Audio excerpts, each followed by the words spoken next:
Okay, good evening and welcome. The July 13th, 2021 Liquor Board hearing is now in session. The case for the Beehive Inn and Package Mart has been dismissed. In the first order of business, the board now has all meetings transcribed which serve as minutes of the hearings. The board keeps such minutes stored electronically and they're available to review by calling the board for an appointment. I now make a motion that the transcripts of the previous board hearing held on June 15th, 2021 be accepted as the board minutes for that date. And I ask a second. I second. Second the motion. All those in favor, say aye. Aye. Aye. Aye. That motion is carried. Now I'll turn it over to Mr. Praley. Thank you, Mr. Chairman, Commissioners. My name is Jimmy Praley, Counsel to the Board. At the beginning of every meeting, Council makes a few brief announcements. First, the Commissioners are part-time public servants, and they all have outside interests. When there's a conflict of interest or the appearance of a conflict of interest, they recuse themselves from a particular matter. However, they can't possibly know who's going to appear from the public in any given matter, which may potentially present a conflict for them. So if anybody believes that a commissioner has a conflict of interest in any matter, you have to announce that to us when your case is called, and that commissioner or commissioners, as the case may be, will deal with that accordingly. If not, the commissioners will proceed with all hearings under the supposition that there really is no conflict of interest. Second, the rules of the board provide that the chair, for the purposes of administrative and judicial economy, can have counsel rule on the admissibility of evidence and objections, if any are made. The board handles many cases at every hearing, and this assignment allows us to expedite the hearing. So rather than Mr. Chairman turning to me and me advising Mr. Maloney, I'll simply make a ruling, and my ruling will be that of the chair. Finally, this is, in fact, as everybody's aware, a COVID-19 hearing. All of our COVID-19 rules are published online. Anybody can read them.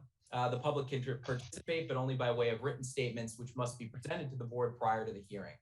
The commissioners have read all applications, all of the exhibits that have been submitted with the applications, including floor plans, documentation, things of that sort, and any statements submitted by the public.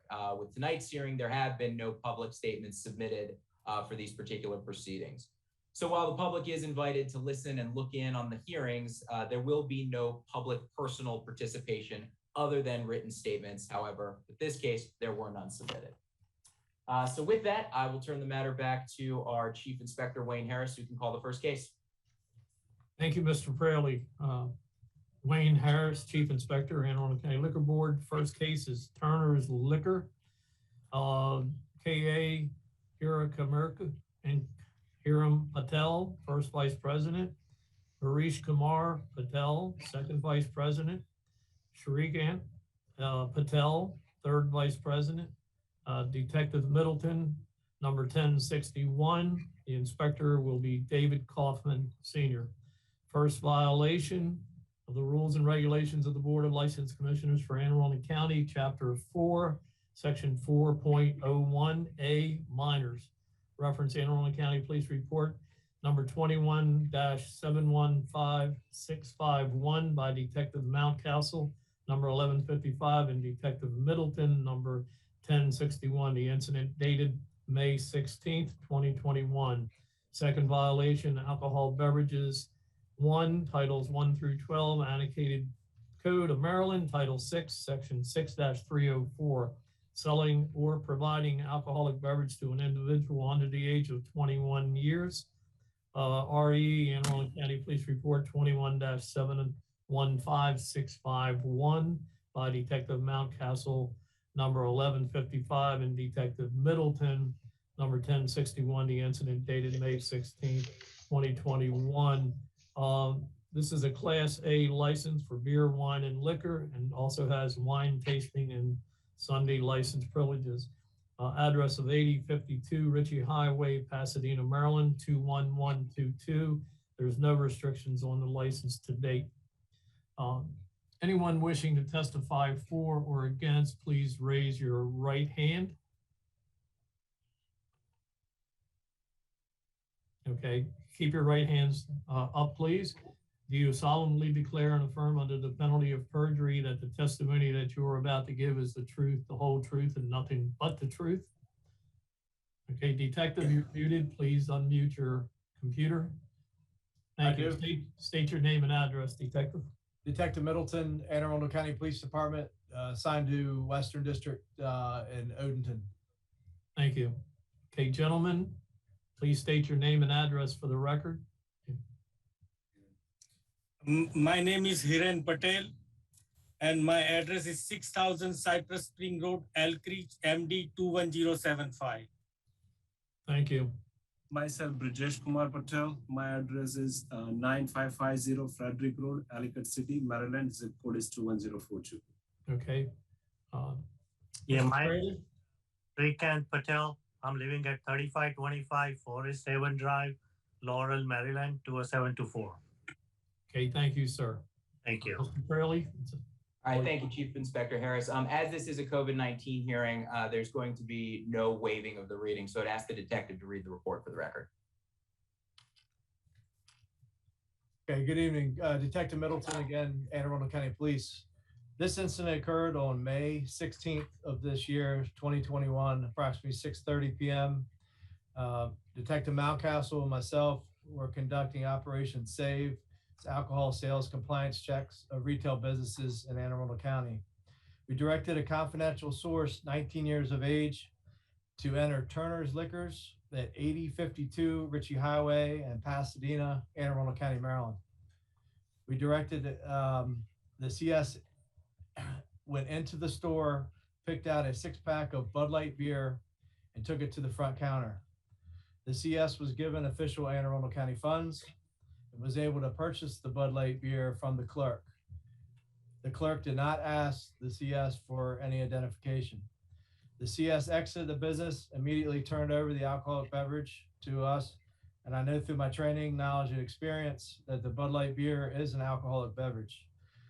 Myself and Detective Mountcastle entered the store, identified ourselves as police officers, and identified the clerk as Hiren Patel with a date of birth of January 17th, 1968, via his Maryland driver's license.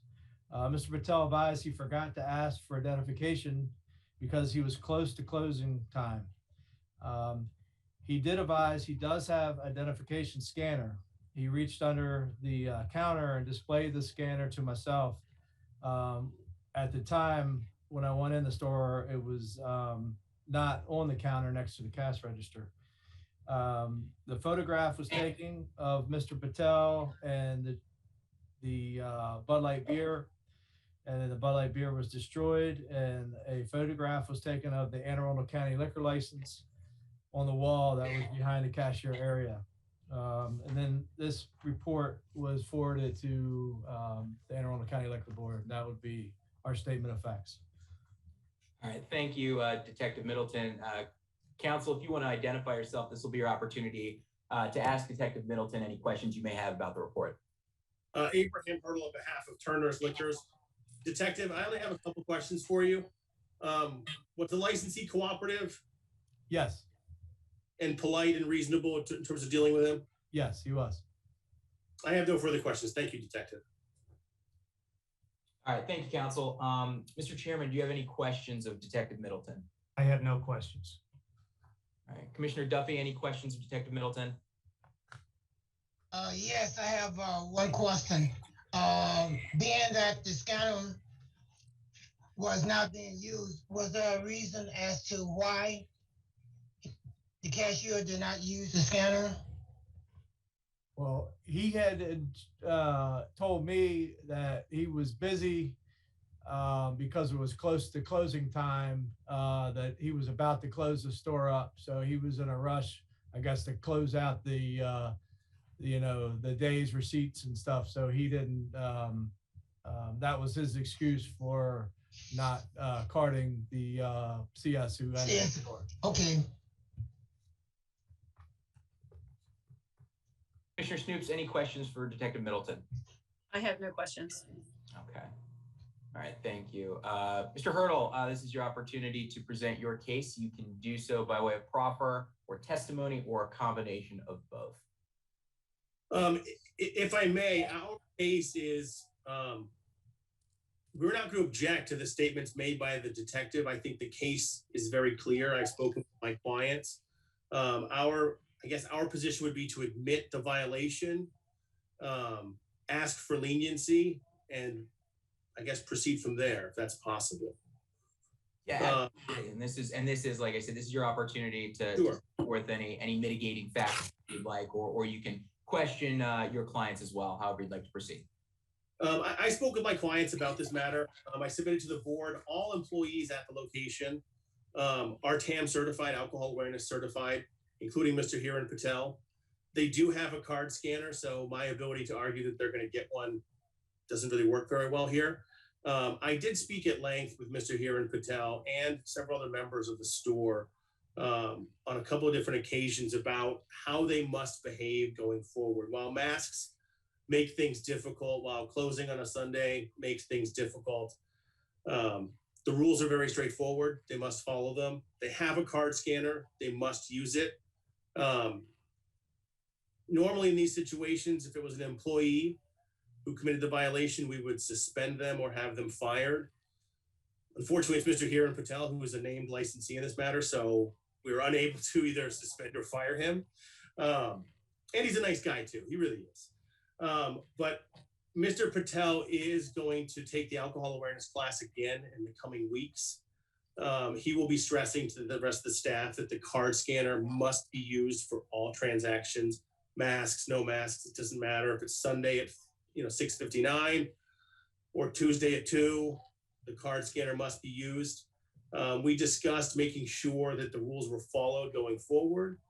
And as a result, we would just ask the board for leniency in determining the punishment here. I believe this is, based on my understanding, this was their first violation, I think. And we hope it will be their last. Thank you. All right, thank you, counsel. Mr. Chairman, any questions for Mr. Hurdle or any of the licensees before the board tonight? Yeah, first of all, I think there was an offense back in January of 2020, which you, by the way, received leniency, I might add. But I did want to talk a little bit about what your plans. I know you said, Mr. Hurdle, that they're going to be involved in the scanner and getting that. I mean, it's basically asking the person for identification. And I'd like to hear from your clients what they plan to do moving forward, because you've got one violation a year ago, you're here at a second violation, and it's not acceptable. I guess my question is, do they think, or do they take underage seriously when they're selling to their clients? I mean, I will let my clients speak to that. Mr. Hiran, do you understand? Yes. And you take Yes. underage drinking very seriously, correct? Yes, sir. We are taking very seriously. And after this incidents, the scanner is on the counter and we check everybody. And I can say that it was sleep of mind. You can see my reputation of my store. We don't do this purpose, sir. Nothing like that we do intentional or anything like that. It was a sleep of mind. It was closing time. And I have to do so many things because it's 10 hours stressful work, right? I was alone on a Sunday. That is the reason it was sleep of mind. I apologize for that, sir. It won't happen again. Thank you. That's all I have. Thank you. Thank you, Commissioner. Commissioner Stuffy or Snoops, any questions for either Mr. Hurdle or his clients? Go ahead, Commissioner Snoop. I have no questions. This is Commissioner Duffy. I don't have a question. I do have a comment. As a leader and an owner, it is important that they, as an owner, set example for the other employees. I think that's very important. And again, as the chairman stated, this is the second incident within a year.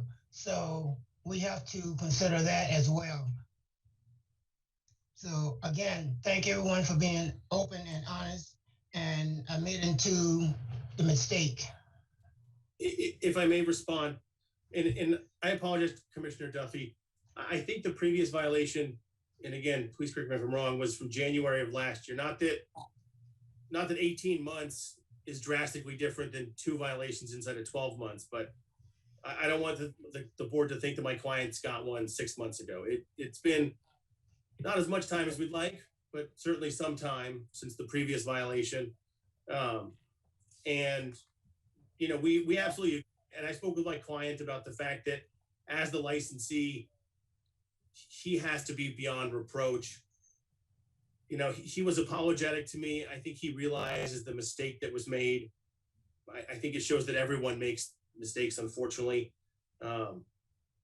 Again, we're not disputing the violation. The detective and the CS, you know, they were in the right in this situation. Thank you. I appreciate that.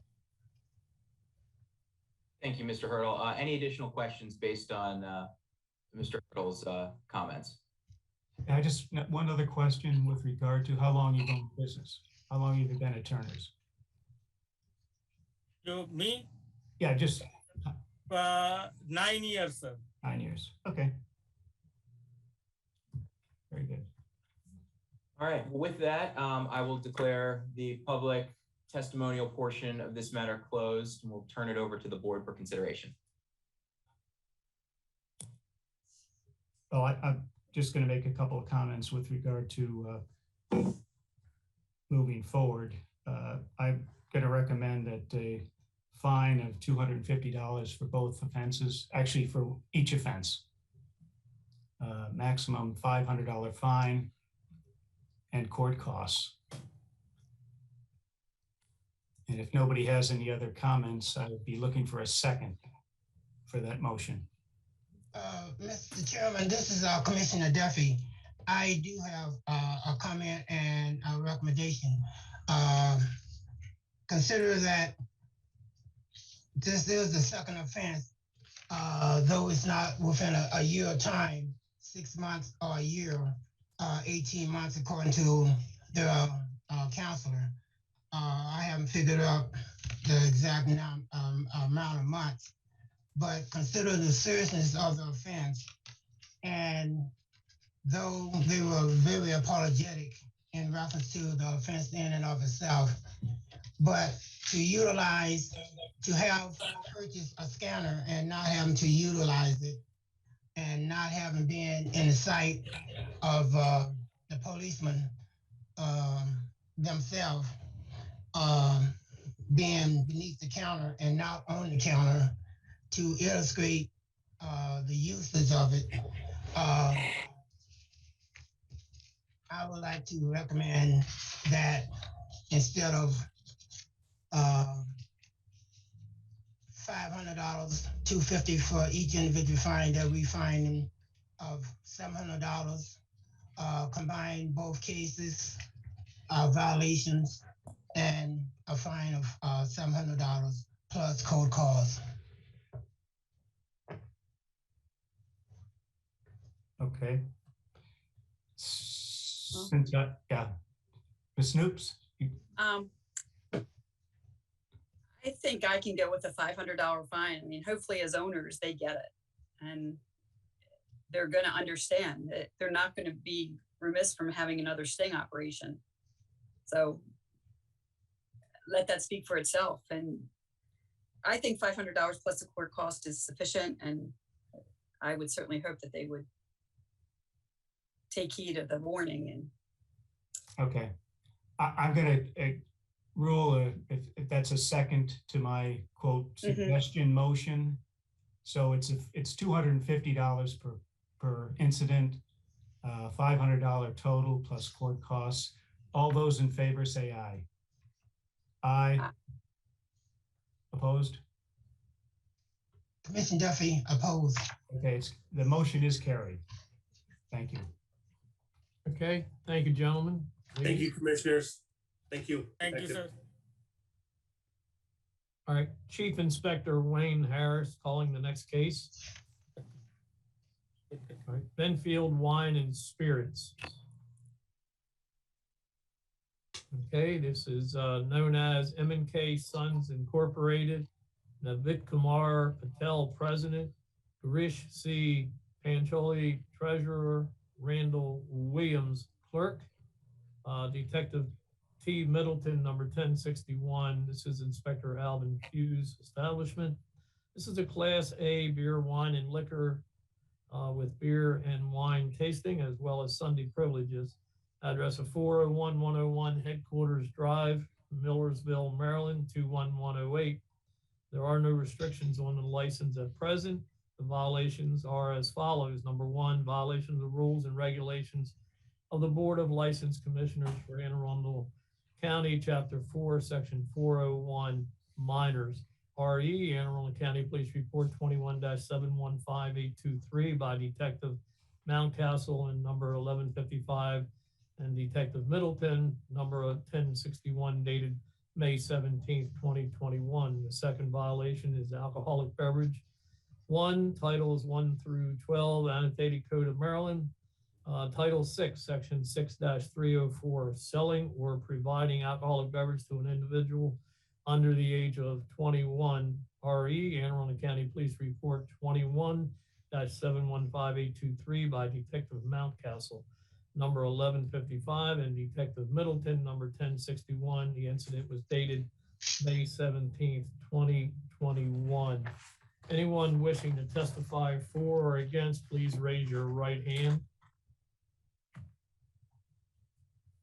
Okay, sir, raise your right hand, please, if you're going to testify. Okay. Is if are the licensees there? I was told that the two licensees and the clerk would be on the same device. We can only see someone one off person. camera. Someone off camera. Can you move into camera range, please? Okay. All right. Thank you.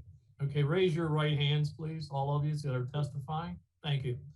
Okay, do you solemnly declare and affirm under the penalty of perjury that the testimony that you are about to give is going to be the truth, the whole truth, and nothing but the truth? I do. Okay, please state your name and address one at a time. We'll start with the detective. Detective Thomas Middleton, Anne Arundel County Police, Western District. Thank you. Gentlemen, please state your name and address for the record. Put your hands down now. My name is Patel, Navneet Kumar R. Patel. My address 4837 Royal Coachman Drive, Elkridge, Maryland 21075. Okay, next. My name Girish Pancholi. My address 116 Range Road, Glen Burnie, Maryland. Zip code is 21061. Okay, and you, sir? My name is Randall Williams. My address is 7930 Liberty Circle, and that's Pasadena, Maryland. Thank you, Mr. Randalls. Okay. All right, Mr. Fraley, it's up to you, sir. I think there may have been one. Did we get all of the licensees? I think there may have been one more, Inspector Harris. The gentleman in the white shirt, did we get his name and address for the record? No, but I only had 2 on record, but please. Oh, okay. Are you a licensee, sir? In the white t-shirt? You're not? Okay. Okay. All right. All right. Sorry about that interruption, Chief. No problem. Again, as this is a COVID-19 hearing, there is no waiver of the reading. So Detective Middleton, if you wouldn't mind reading your for the record. Yes, sir. Again, Detective Middleton, Anne Arundel County Police. This was May 17th of this year, 2021, at approximately 7:30 p.m. Detective Mountcastle and myself were working Operation Save, conducting alcohol sales compliance checks. We directed a confidential source, 19 years of age, to enter the Benfield Wine and Spirits at 401 Headquarters Drive, Suite 104 in Millersville. That's in Anne Arundel County, Maryland. We observed the confidential source enter the business. He went and picked out an 18-pack of Miller Lite beer, took it to the front counter. The CS was given official Anne Arundel County funds and was able to purchase the Miller Lite beer from the clerk. The clerk did not ask for any identification. The CS exited the business and immediately turned over the alcoholic beverage to myself. I know through my training, knowledge, and experience that Miller Lite beer is an alcoholic beverage. Myself and Detective Mountcastle entered the store, identified ourselves as police officers. The clerk was identified as Randall Williams in his date of birth of June 1st, 1974 via his Maryland driver's license. Mr. Williams advised that he forgot to card the confidential source. He advised that he does not have an identification scanner, but there is a point of sale reminder on the cash register. A photograph was taken of Mr. Williams, his driver's license, and the Miller Lite beer. The beer was destroyed. A photo of the Anne Arundel County liquor license was hanging on the wall behind the cashier area. And this report was forwarded to the Anne Arundel County Liquor Board, and this would be my statement of facts. All right, thank you, Detective Middleton, appreciate it. Do any of the licensees have questions of Detective Middleton? Gentlemen, any questions of Detective Middleton? No questions. The chair has no questions. No questions from the chairman. Any questions from Commissioner Duffy or Commissioner Snoops? No question from Commissioner Duffy. All right, well, seeing as there's no questions, this is the licensee's opportunity to present their case to the board. They may do so by way of proffer in this case, most likely. So if you have a representative who wants to speak on behalf of the licensees and behalf of the establishment, this is your opportunity. Mr. Williams, do you have anything that you want to say, or do any of the licensees have anything they want to say with respect to this complaint?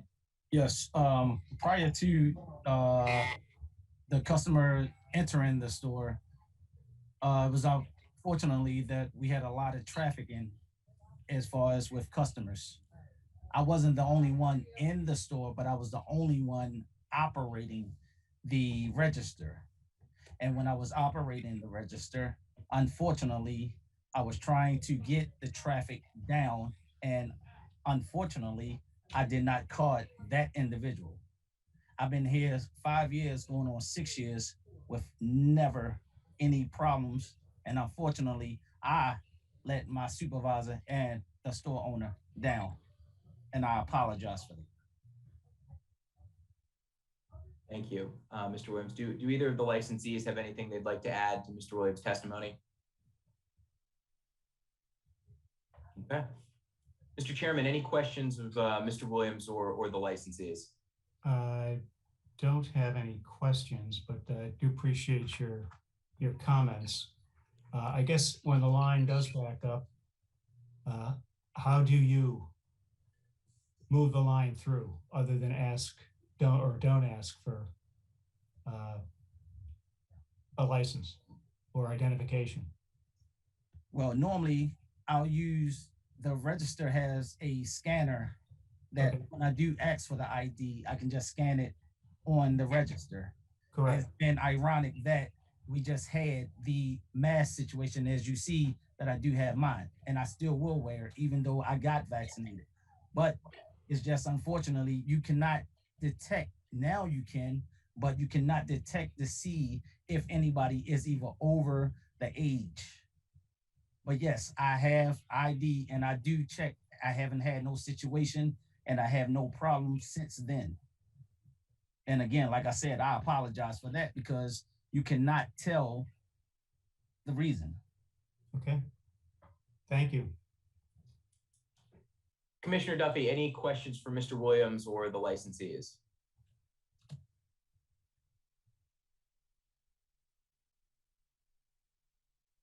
Mr. Duffy, you're muted.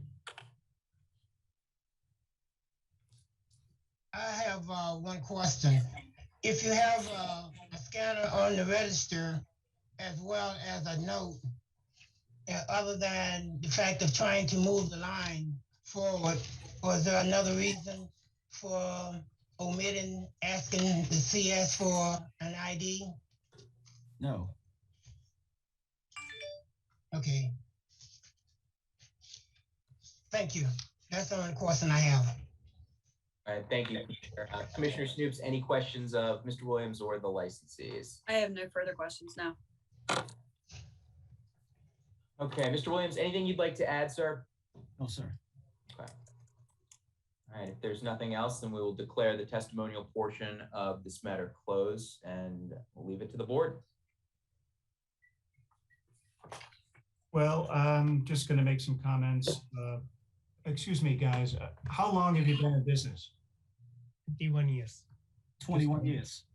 I'm sorry? 21 years, sir. 21 years. Thank you.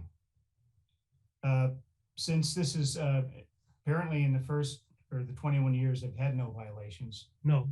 I'm going to leave it. I'm up for suggestions from the commissioners as to what the fine, if necessary, or whatever disposition would be.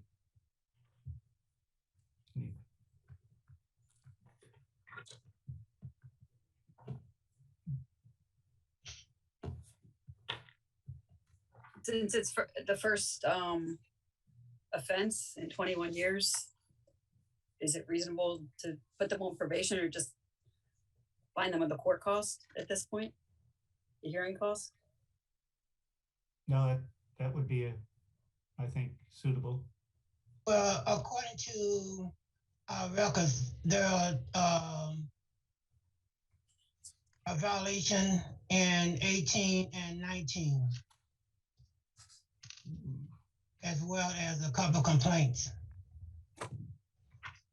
On them? This is Benfield Wine and Spirits. Oh, Benfield Wine and Spirits. Okay, no, okay. I apologize. I got ahead of myself. All right.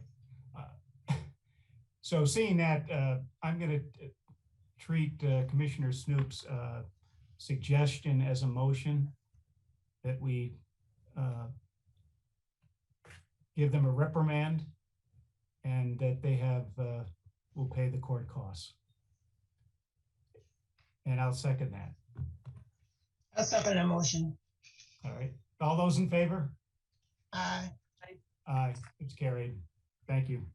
Okay, gentlemen, you're dismissed. Thank you. Thank you. Thank you so much.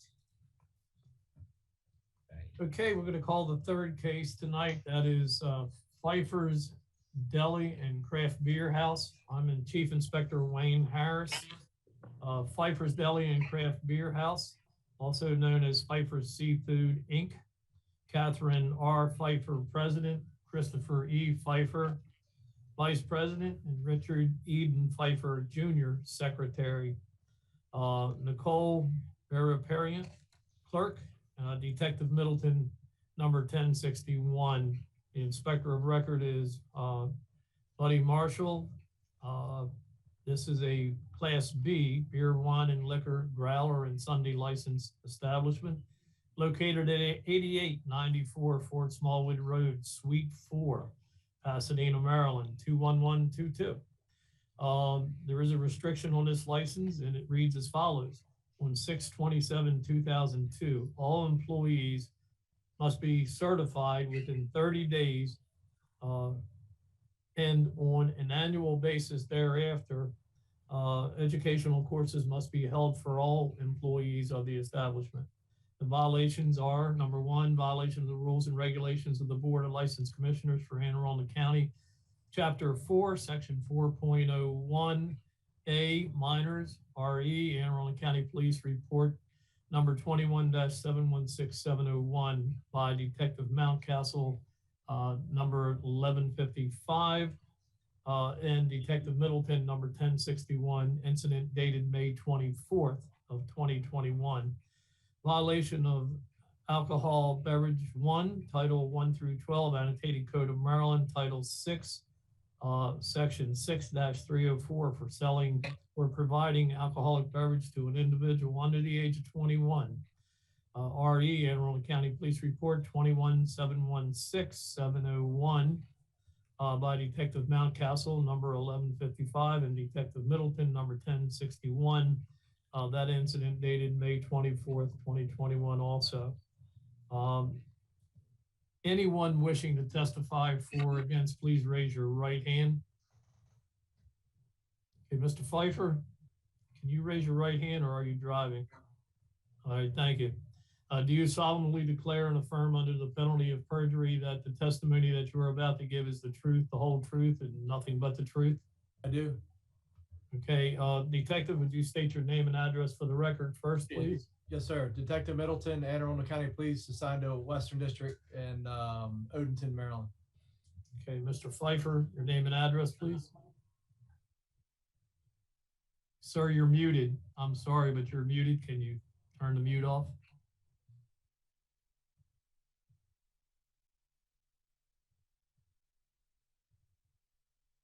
Oops. Still muted. Oh, here we go. Here we go. You got it. Your name and address, Mr. Pfeiffer. Richard Eden Pfeiffer Jr., 1110 Burke Road, Middle River, Maryland, 21220. And the restaurant liquor store is 8894 Fort Smallwood Road, Suite 4 and 5, Pasadena, Maryland, 21122.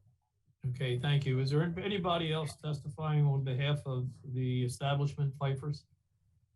No, my mother that's on the license, she's actually in the hospital. My dad got rushed to the hospital yesterday.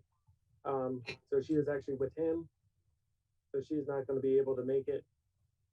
So. Okay, thank you. Mr. Fraley, sir? All right, thank you, Chief Inspector Harris. And again, for the record, as this is a COVID-19 hearing, there is no waiving of the reading. So Detective Middleton, if you wouldn't mind putting the report in the record again. Yes, sir. Again, Detective Middleton, Anne Arundel County Police, assigned to Western District. This was on May 24th of this year, 2021, approximately 6:47 p.m. Detective Mountcastle and I were working Operation Save, conducting alcohol sales compliance checks in Anne Arundel County. We directed a confidential source, 19 years of age, to enter the Pfeiffer's Craft House, 8894 Fort Smallwood Road, Suite 4 in Pasadena, Anne Arundel County, Maryland. We observed the confidential source enter the business. The CS was given official Anne Arundel County funds and was able to take a 6-pack of Bud Light to the cashier counter. The clerk did not ask the CS for identification. The CS purchased the Bud Light beer and exited and immediately turned the Bud Light over to us outside. I recognize this through my training, knowledge, and experience as Bud Light beer, which is an alcoholic beverage. Myself and Detective Mountcastle entered the store, identified ourselves as police officers. We identified the clerk as Jade Nicole Buparlant, and her date of birth was July 17th, 1990, via her Maryland driver's license. She was very cooperative, but she stated she did not ask the CS for identification. She advised she had been working as a part-time clerk for approximately 4 months. And when asked, she said she recently had the formal alcohol awareness training. A photograph was taken of her, the Bud Light beer, and this report was forwarded to the Anne Arundel County Liquor Board, and that would be our statement of facts. All right, thank you, Detective. Mr. Pfeiffer, do you have any questions of Detective Middleton based on his reading of the report? No, sir. Okay. Mr. Chairman, any questions of Detective Middleton? No questions. Commissioner Duffy, any questions of Detective Middleton? No questions. Commissioner Snoops? I have no questions. Okay. All right, Mr. Pfeiffer, this is your opportunity to present your case to the board for consideration. You could go ahead and just proffer if that's what you would like to do. Present any evidence that you'd like, but the floor is yours, sir. Thank you. Yeah, I would, like to say that, I'm very sorry for what happened. I do not condone what she did. Jade is actually a manager for us now. And she was diagnosed with COVID 2 weeks prior. I believe it was 2 to 3 weeks prior, and she was out of work. Then she got cleared to go back to work because she said she needed the money, and the doctors cleared her. But she said she still wasn't feeling good. I don't know exactly the mind frame that she was in at the time when she served underage, but she's been a manager for me for a good year and a half now, and works long hours, very dedicated, and she's never had any other issues.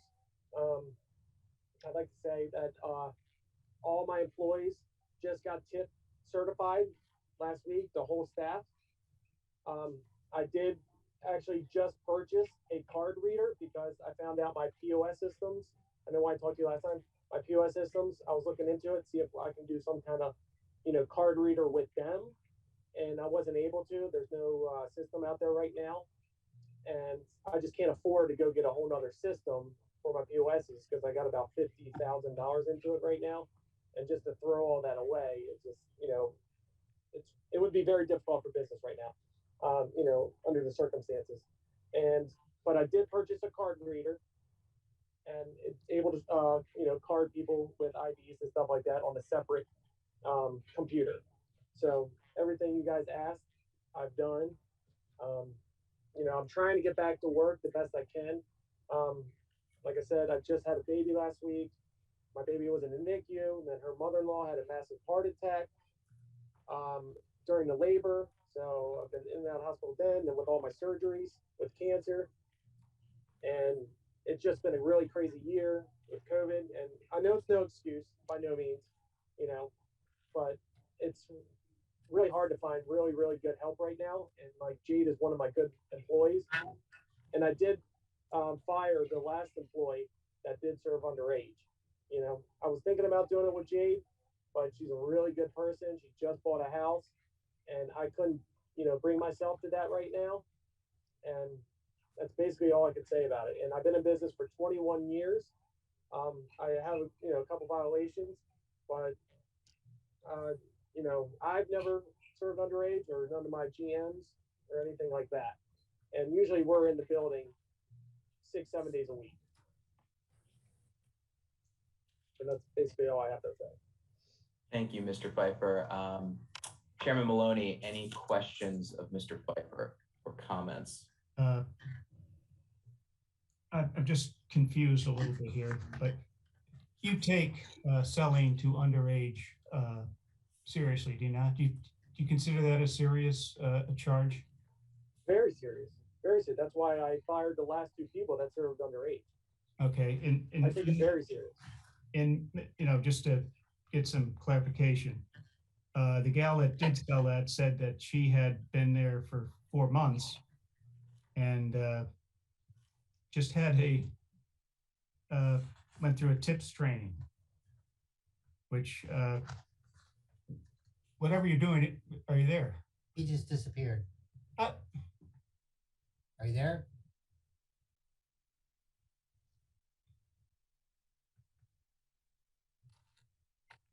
Mr. Pfeiffer, can you hear us?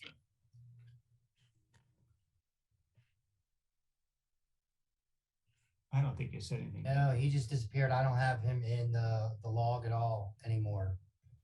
We can see if he tries to log back in. He could have hit the wrong button. But yeah, he is not part of the hearing at this point. Maybe if we don't see him pop back in, Mr. Aronson, we can try calling him and see if we can get him on the line.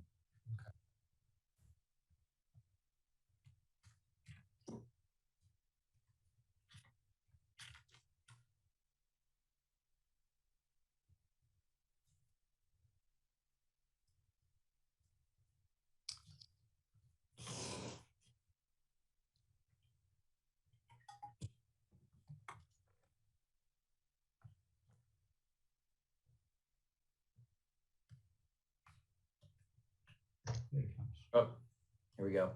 There he is. Mr. Pfeiffer, can you hear us? Sir?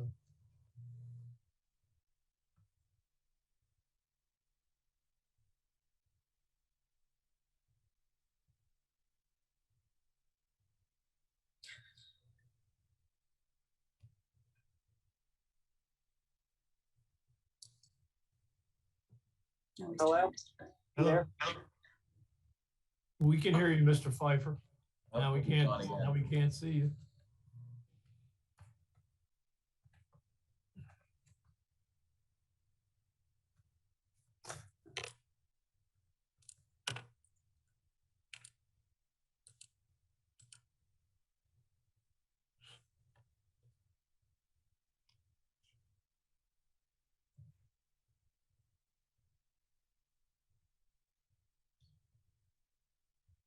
Mr. Pfeiffer, if you can hear us, we have no audio or video.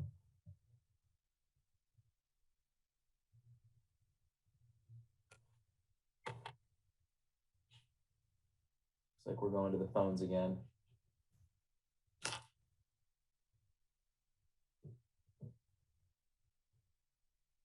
Well. Oh, there goes Eddie. I just tried to call and it went straight to voicemail, so he must be trying to log back on.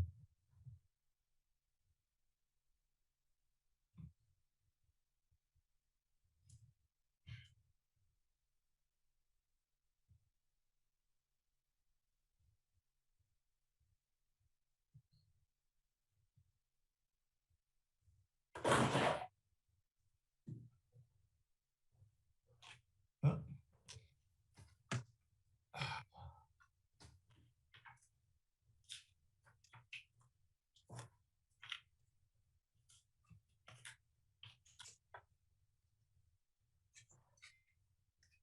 Well, I think he made his case. Yeah, we can proceed if he doesn't come back on. The only other portion of the hearing would be for the board members to question him. Looks like we might have the opportunity here. Are you there? Again. All right, sorry, my phone died and I had to run into the business, so use the computer there. Okay, Mr. Pfeiffer, you can proceed.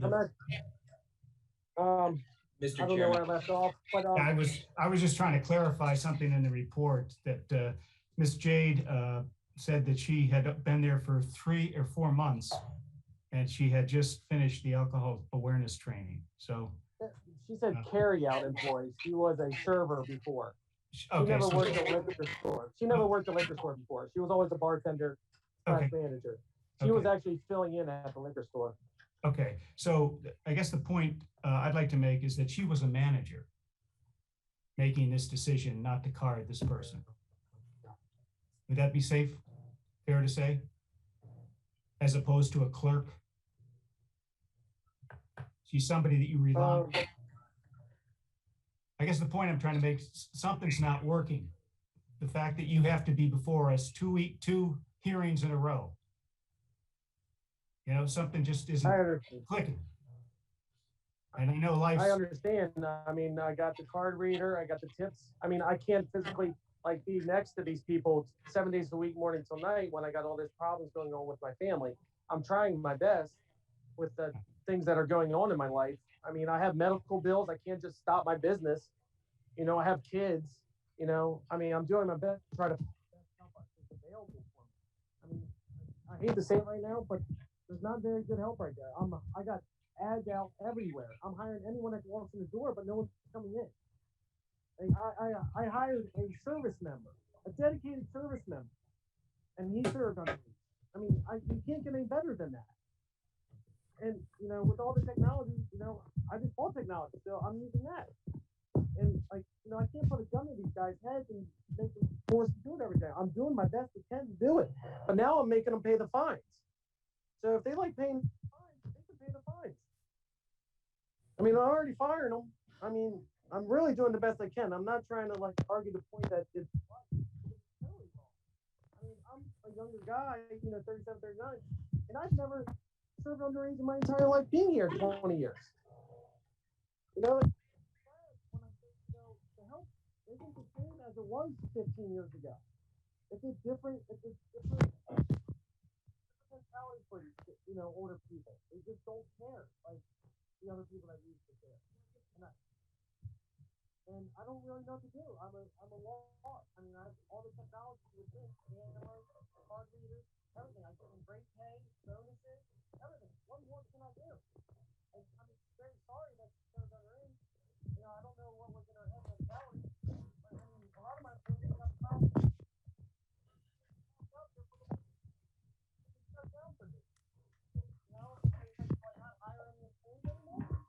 We're having a very hard time hearing you. No, I'm trying to get the Wi-Fi. What's the Wi-Fi? Okay. All right, let me try to log in my new Wi-Fi. That's better. You there? Wi-Fi back up. All right. Yeah, it's going in and out. I apologize. Can you hear me? Yeah, we can hear you. I don't have any questions. I'm good. Like, you know, deeply sorry, and I really wish I had better help. I really do. And I would do anything to hire these people, but they're just not coming in the door. People just don't care anymore. And I hate to say it. And that's the biggest problem you hear in restaurants, bars, everything. And we give them free money, free bonuses, everything. Okay. And you know, the state's giving them all this money to not come into work. All right, Mr. So it's like there's no benefit for them to come in anymore. Mr. Pfeiffer, we're going to see if either Commissioner Duffy or Commissioner Snoops has questions specifically. Commissioner Duffy, any questions of Mr. Pfeiffer? You're muted, Mr. Duffy. I have no questions. Commissioner Snoops, any questions, comments? No, I have no questions. I would just comment that I would hope that you have some kind of rules on how to utilize the scanner on that. Make sure they're going to use it. You can have all the technology you want, but if they somehow you got to figure out how to get them to use it. And I'm trying. And I know that's hard. Yes, I'm trying my best. I really am. And I wish there was a button where they had to slide it before they could use a register. But that technology isn't there yet for me. And I wish it was. I really do. Because kind of we got to make it stupid proof. I hate to say it, but we got to make things stupid proof nowadays. And it's really sad. It really is. Okay, I would tend to agree with you there. Having said that, if just one last comment on that, and if that's your best, you've been before the committee, the hearing, the past two meetings in a row, 2019 and 2018. So something's got to improve. So we got to try better. Anyway, I'm gonna just open. I understand. Yeah. Can I say one more thing, if Sure. you mind? Yeah. For 18 years of my business, I had no violations. So you can tell the difference of people that are starting to come in my work just don't care. I mean, it's funny how the last 4 or 5 years, things are getting worse. Yeah. And I had a great run for 18 years. And all my good help is no longer with me anymore, obviously, because they've gone to better things, which I wanted them to. But this kind of business, in the restaurant business, I'm sorry, but I'm not getting 30-year-old CEOs or right out of college 4-year degrees. It's just, you know, and we're doing the best we can. I really am with trying to get the best help I can get in here. I spend thousands of dollars yearly on that, try to get good help in here, on advertising, anything. Bonuses, you name it. Okay. And when I got the, you know, people from the Marines and the service industry doing this, I mean, what's that going to say for some little young kid off the street? You think he's going to care as much as a service member? It's bad. And, you know, that's all I'm going to say about it. And whatever you guys do, I appreciate it. And I'm sorry that it happened. Okay. Thank you. Okay. Again, I'll open it up for discussion with regard to what our next steps are as far as a fine or what have you. Any thoughts?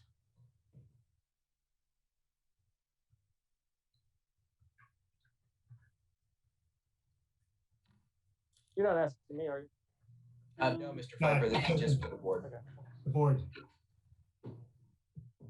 And actually, Mr. Pfeiffer, if you wouldn't mind putting your microphone on mute so that we don't hear background noise.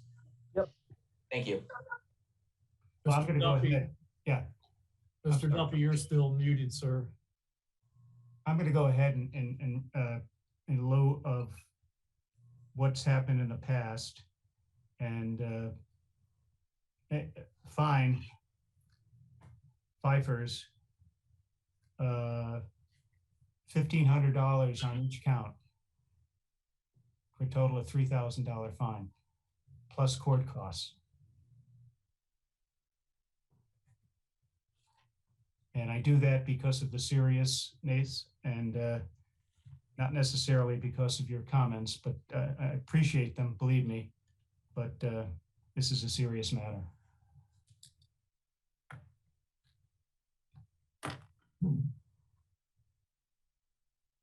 Yes, based on the past, I would go with that same recommendation. Can we have that in the form of a second? That's a suggestion. I'll make that in the form of a motion. Be $1,500 per offense total of $3,000 plus court costs. And I'm taking Commissioner Snoops as a second. And therefore I am going to say all in favor, say aye. Aye. Aye. Carried. Okay. Mr. Pfeiffer, thank you, sir. This in this particular case, I'm calling the next one. Okay, the next one, this is Chief Wayne Harris. The next case would be Northway Liquors, known as Northway Liquors, Inc. Dharmendra N. Patel, President, Daniel J. Mellon, Assistant Secretary, and Pravin Kumar Patel, Clerk. Detective Middleton, number 1061, Inspector Alvin Few. This is a Class D beer, wine, and liquor license with dancing and Sunday license privileges, 8101 Veterans Highway, Millersville, Maryland, 21108. There are no restrictions on the record. The violations are as follows. Violation number 1, violation of the rules and regulations of the Board of License Commissioners for Anne Arundel County, Chapter 4, Section 4.01A, minors, RE, Anne Arundel County Police Report 21-715824 by Detective Mountcastle, number 1155, and Detective Middleton, number 1061, incident dated May 17, 2021. The second violation is a violation of the alcohol beverages 1, Titles 1 through 12, Annotated Code of Maryland, Title 6, Section 6-304, selling or providing alcoholic beverages to an individual under the age of 21, RE, Anne Arundel County Police Department Report number 21-715824 by Detective Mountcastle, number 1155, and Detective Middleton, number 1061, incident dated May 17th, 2021. There are no restrictions on this license. Anyone wishing to testify for or against, please raise your right hand. Okay, do you solemnly declare and affirm under the penalty of perjury that the testimony that you are about to give is the truth, the whole truth, and nothing but the truth? Detective Middleton, I do. Okay, Detective Middleton, if you'll start by stating your name and address for the record, and then we'll proceed with everyone else. Yes, sir. Detective Middleton, Anne Arundel County Police Department, currently signed to Western District in Odenton, Maryland. Thank you. Mr. Lehman, if you could have your people identify themselves, please. Thank you. To my left is Mr. Mellon, the licensee. Daniel Mellon, 253 Nottingham Hill, Sherwood Forest, Maryland, 21405. Can I have the clerk here, Mr. Patel? My address. State your name and address. Yeah, my name is Pravin Kumar Patel, 112 Inglewood Drive, Glen Burnie, Maryland. Okay, thank you very much. And we have Dharmendra, the other licensee. I'm not sure his, I don't know if his video is working. There we go. It looks like it's coming on, Mr. Lyman. Here we go. Yeah, my name is Dharmendra Kumar Patel, 7707 Lexington Court, in Birmingham. I'm a licensee. Thank you, sir. Mr. Fraley. All right, thank you, Chief Inspector Harris. Again, this is a COVID-19 hearing. There is no waiver of the reading. So Detective Middleton, I would ask that you read the report, please. Yes, sir. Again, it's Detective Middleton, Anne Arundel County Police Department. This was May 17th of 2021 this year, approximately 7:55 p.m. Detective Mountcastle and myself are conducting Operation SAVE, conducting alcohol sales compliance checks in the retail businesses in Anne Arundel County. We directed a confidential source, 19 years of age, to enter Northway Liquors, located at 8101 Veterans Highway, and that's in Millersville, Anne Arundel County, Maryland. We observed the confidential source enter the business. The CS went to the store, picked out a 6-pack of Busch Light beer, and took it to the front counter. The CS was given official Anne Arundel County funds and was able to purchase the Busch Light beer from the clerk. The clerk did not ask the CS for identification. The CS exited the business, immediately turned over the alcoholic beverage to myself. I know through my training, knowledge, and experience that Busch Light beer is an alcoholic beverage. Detective Mountcastle and myself entered the store, identified ourselves as police officers, and we identified the clerk as, excuse my pronunciation, Pravin Kumar Patel, date of birth April 7th, 1987, via his Maryland driver's license. Mr. Patel advised that he thought the CS looked 21 years of age. And Mr. Patel advised he's been working at the store approximately 3 months. We took a photograph of Mr. Patel, his driver's license, a picture of the Busch Light beer, and then it was destroyed, and a photograph of the Anne Arundel County liquor license that was hanging on the wall behind the cashier area. And this report was forwarded to the Anne Arundel County Liquor Board, and that would be our statement of facts. All right, thank you, Detective Middleton. Mr. Lyman, any questions for Detective Middleton based on his report? Yeah, I have two. Let me start with this one. Detective Middleton, how did you identify and verify the age of your confidential source? I have a certified copy of the Department of Maryland Motor Vehicles that we went to certify that he was born on March 19th, 2002, which would make him 19 years of age. I do have that here, if I don't know if you can see it. Okay, and could I ask that that be submitted to the record in this case? A copy of that document that you brought? Sure, absolutely. Okay, and was the clerk cooperative? Yes. Okay, and he was polite and well-mannered and responsive to your requests and inquiries? That's correct. Okay, that's all I have. No further questions. Okay. All right, thank you, Mr. Lyman. Mr. Chairman, any questions of Detective Middleton? No questions. Commissioner Duffy, any questions of Detective Middleton? No, sir. No questions. Commissioner Snoops? No questions. Okay, thank you. All right, Mr. Lyman, you can present your case to the board tonight by way of proffer or by way of testimony, a combination of both. The floor is yours, sir. Thank you, Mr. Fraley. Thank you, Mr. Chairman, commissioners. I'd like to start with the main point that I discussed this matter with my clients. One of my clients is actually one of my bosses here at the law firm, Mr. Mellon, who is a licensee on this store. They take underage service very seriously indeed. This is a mistake that should not have happened. Mr. Patel, the clerk, has been reprimanded, and I've discussed with him at length this very evening before the hearing the seriousness of this matter. He has been tips and tams trained, and his explanation to me was that he believed that the gentleman looked like he was 23 or 24 years old. He had a mask on and a hat, I believe, and he simply didn't do what he should have done. He's a relatively new employee at the store. He's been employed for about 3 months. And I think he does understand how serious this is. Certainly, Mr. Mellon and the licensee, Mr. Dharmendra Patel, understand this as well. Mr. Dharmendra Kumar is the primary operator at this store. He spends a lot of time at the store. And, this is an unfortunate circumstance. It should not have happened. I will say that this license was granted in October of 2019. I don't believe that these licensees have had any prior violations before the board. And they do have an age scanner that or an ID scanner that has been installed, a point of sale check, where an ID and date of birth have to be put in order to make the sale happen. Really with that, certainly we've been listening to the board's admonishments of the other violations this evening. And we would ask the board to consider the clean history so far and first time clerk mistake and I guess the factors of the gentleman was wearing a mask and it was a judgment mistake by the clerk. Do you have anything to add, Mr. Patel, Dharmendra?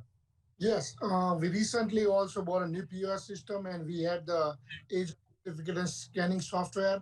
So now every single customer who walk in, they buy any alcohol beverage drink, we scan and they ask for ID.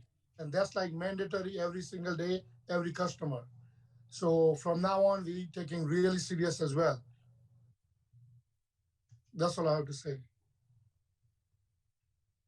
Okay, thank you, Mr. Patel. Mr. Lyman, do you have anything else to add? I don't think I've got anything else to add. I just, mention and maybe plant an idea in the board's mind of perhaps merging the counts together and issuing a single fine in the case if their board's inclined to do that, given that this is the first violation for these licensees at this location. Thank you. That's all. Thank you, Mr. Lyman. Mr. Maloney, any questions of Mr. Lyman or his clients? Actually, I don't have any questions.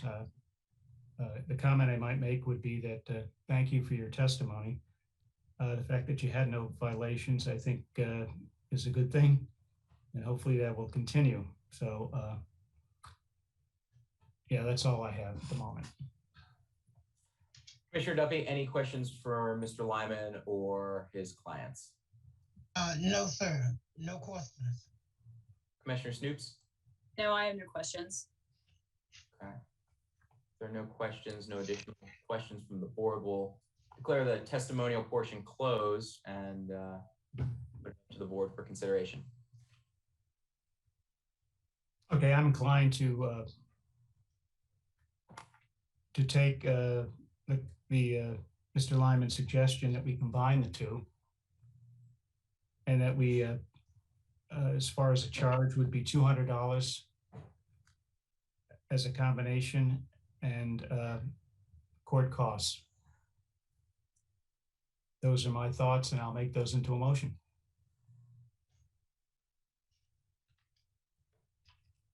This is Commissioner Duffy. I second the motion. The motion is second. Further discussion? None. Seeing none. All those in favor? Aye. Aye. Thank you. Thank you. Thank you so much. Thank you. Thank you, sir. Thank you, gentlemen. Next case. Detective Middleton, I'm sorry to interrupt, Inspector Harris. Was that your last case, Detective Middleton? Yes, I was. Okay. May I be excused? Yes, sir. Yes, sir. Okay. Thank you. Guys have a good evening. You too. Thank you. Thank you. Thank you. Sorry, Mr. Harris. Apologize. Okay. That's okay. I needed a moment to find what case I was on. Next case is River Bay Roadhouse. I'm sorry, this is Chief Inspector Wayne Harris. River Bay Roadhouse, also known as River Bay Roadhouse, Inc. Daniel K. Miller, President. Deb Miller, owner. Melissa Uskowski, manager. And the inspector is Inspector Mary Deschamps. This is the Class H beer, wine, and liquor establishment with dancing and Sunday license privileges, located at 1374 Cape St. Clair Road, Cape St. Clair, Maryland, in Annapolis, 21409. There are no restrictions at present on this license. Violations are as follows. Violation 1, violation of the rules and regulations of the License Commissioners for Anne Arundel County, Chapter 3, Section 3.09, Public Welfare. Reference the Board of License Commissioners for Anne Arundel County Violation Notice 1176, dated March 13th, 2021. Violation number 2 is violation of the rules and regulations of the Board of License Commissioners for Anne Arundel County, Chapter 4, Section 4.16, illegal conduct. Reference the Board of License Commissioners for Anne Arundel County. Violation notice 1176, dated March 13th, 2021. The last violation is number 3, violation of the rules and regulations of the Board of License Commissioners for Anne Arundel County, Chapter 3, Section 3.05, sanitation and safety. Reference Board of License Commissioners for Anne Arundel County, violation notice 1176, dated March 13th, 2021. Anyone wishing to testify for or against, please raise your right hand. Inspector, thank you. Do you solemnly declare and affirm under the penalty of perjury that the testimony that you are about to give is the truth, the whole truth, and nothing but the truth? Okay. I Put do. your hands down. Inspector, please state your name and address for the record, please. I'm Inspector Mary Deschamps. I reside at 1609 Horse-Drawn Court, Severn, Maryland, 21144. Okay, Mr. Miller, I believe. Yes, sir. State your name and address for the record. Daniel K. Miller, 1036 Deep Creek Avenue, Arnold, Maryland, 21012. Okay, Mr. Miller, is Deb and Melissa with you? Yes, sir. Yes. Okay, we can't see them. Can you raise your, can you Hi. state your name and address? I assume you took the oath. Sorry, only. Here we are. Okay, please state your name and address for the record, please. My name is Deborah Miller. I live at 1036 Deep Creek Avenue, Arnold, Maryland, 21012. Melissa Bosky. I live at 301 Seward Avenue, Baltimore, Maryland, 255. Okay, thank you. Mr. Fraley? All right, thank you, Chief Inspector Harris. Inspector, if you wouldn't mind reading your report for the record, since this is a COVID-19 hearing, there will be no waiver of the reading. Okay, on March 13th, 2021, I did an inspection at this particular entity. On that day, I spoke to Melissa and Deb Miller. During check of the kitchen, Dio Hernandez, a kitchen employee, was not wearing masks properly. It was under his chin. As I waited for Melissa to come over, I tried to tell him to pull the mask up. Unfortunately, he did not understand me. When Melissa arrived, I got his name. I explained to Melissa that I stated the last time I was there on February 2021, if I return and find an employee without mask or wearing them properly, I would issue a violation. Melissa pointed out that the owner was on premises, so I asked to speak with her, Deb Miller. When Deb came over, I explained to her that I was there twice before and found that employees were not wearing masks properly. I was there 12/27 and February 16. When I was there on the 27th, I spoke to Kevin Cortell. I found at that time Travis Gray was not wearing a mask at all. I spoke with Mr. Cortell and he assured me that this would not happen again. It was not a normal occurrence. I went back again on February 26th. I spoke with Melissa. When I went into the kitchen, I discovered 2 employees not wearing masks. Mario Estrada and Jessica Bale. This is my second time in the establishment. I told Melissa that I would give another warning, but she needs to let all the managers know that they must get the employees to comply. And I asked that she let Deb know as well. I went back on 3/13. At that time, I found Dio Hernandez working in the kitchen without a mask. And that is when I spoke with Deb and Melissa at the same time that I issued the violation that day. Okay, thank you, Inspector. Would that complete your report?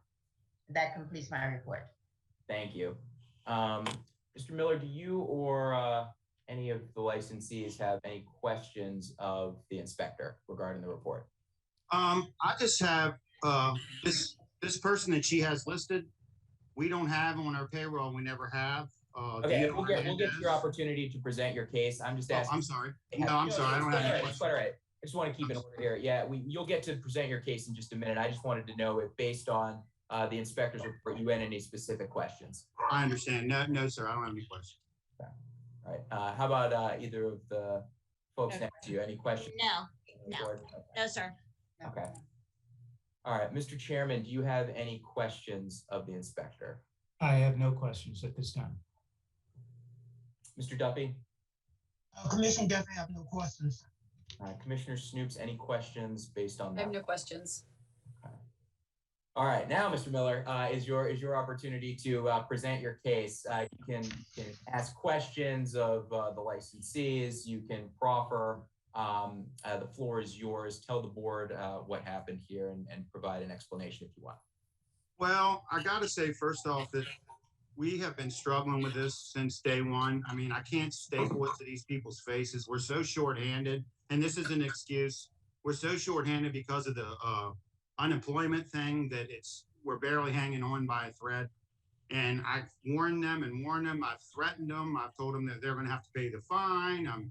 I can't really fire them because my wife and I are already cooking and doing everything else as it is, as much as we can. Like I said, I have warned them and talked to them, but I can't staple it to them and I can't make them do it. All I can do is try to put the fear of God in them, I guess. But as far as this incident that we were charged for, I don't know who this person is. Like I said, this person doesn't work for us. The name is totally wrong. I don't know if this was our dishwasher, but this is not the correct name. I don't know who Julio Hernandez is. We've never had an employee here by that name. And I have our list as well of our employees at the time of the incident. May I speak? Just 1 second, Inspector. I just wanted to see if, and does anybody else have anything else to add? Any of the licensees have anything else to add on that testimony? No, sir. Okay. Mr. Chairman, do you have any questions of any of the licensees? Yeah, I guess the question is, you're not disputing the fact that you had issues with masks and employees, right? No, sir. I'm not disputing that whatsoever. No. Okay, thank you. That's all. Commissioners, any questions? Commissioner Smith, I have Commission definitely have no question. All right, Inspector, now we'll return back to you. Based on the testimony of the licensees, do you have anything that you'd like to add? Yeah, I just want to clarify that on the day that I was in there on March 13th, the young man, well, not young man, he's probably in his late 40s. He did appear to be a dishwasher because he was standing over a rack of steaming glasses like they just came out of a dishwasher. And Melissa was there when I took the man's name. I even spelled it, D-E-O Hernandez. So if that's not his name, then he gave me a fake name. But I did in fact found him in there without a mask on, whatever his name might be. Okay. Thank you, Inspector. Mr. Miller, does anybody on your side have any questions of the inspector based on the additional testimony? Well, I kind of have a question. When someone has a violation and it's a fine, it's quite extensive, $500 plus $100 administrative fees. I would assume that they would get a license number or, and I'm not disputing anything because we have had issues with people not wearing their masks. And I'm not saying that she didn't see somebody without it. I don't know. But as far as this goes, this guy's name is Mendez, Santos Mendez. I don't know who the D.O. Hernandez even is. Okay. Do you have any specific questions to the inspector though, based on that testimony? Did you happen to get did you look at any ID or or is that normal? Is it even normal to ask for ID or anything? No, unfortunately, I did not ask for an ID. I just, with the manager standing there and that's the name he gave me, I took it as his name. I understand. Okay. Any additional questions, Mr. Miller? No, sir, that's it. All right. And based on that questioning, Mr. Chairman, do you have anything additional of either the licensees or the inspector? I have no questions.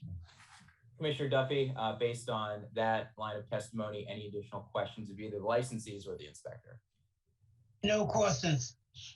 Commissioner Duffy. I have no questions. Okay. Well, hearing no additional questions, we'll close the testimonial portion of this and we'll leave it in the hands of the board.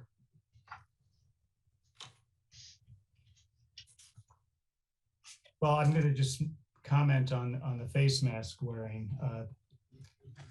It came to us as a group, liquor board inspectors, to help the health department follow suit with the governor's recommendation. And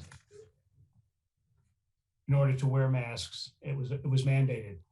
And they asked us to go out and visit all of our licensees.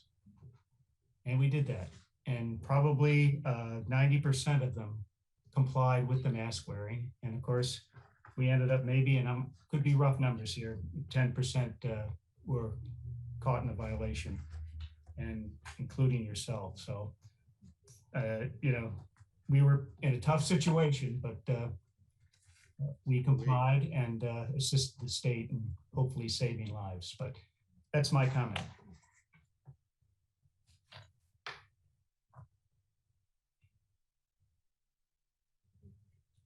Okay, well, now it'll be up to the board to make a motion on any penalties to be imposed based on these violations.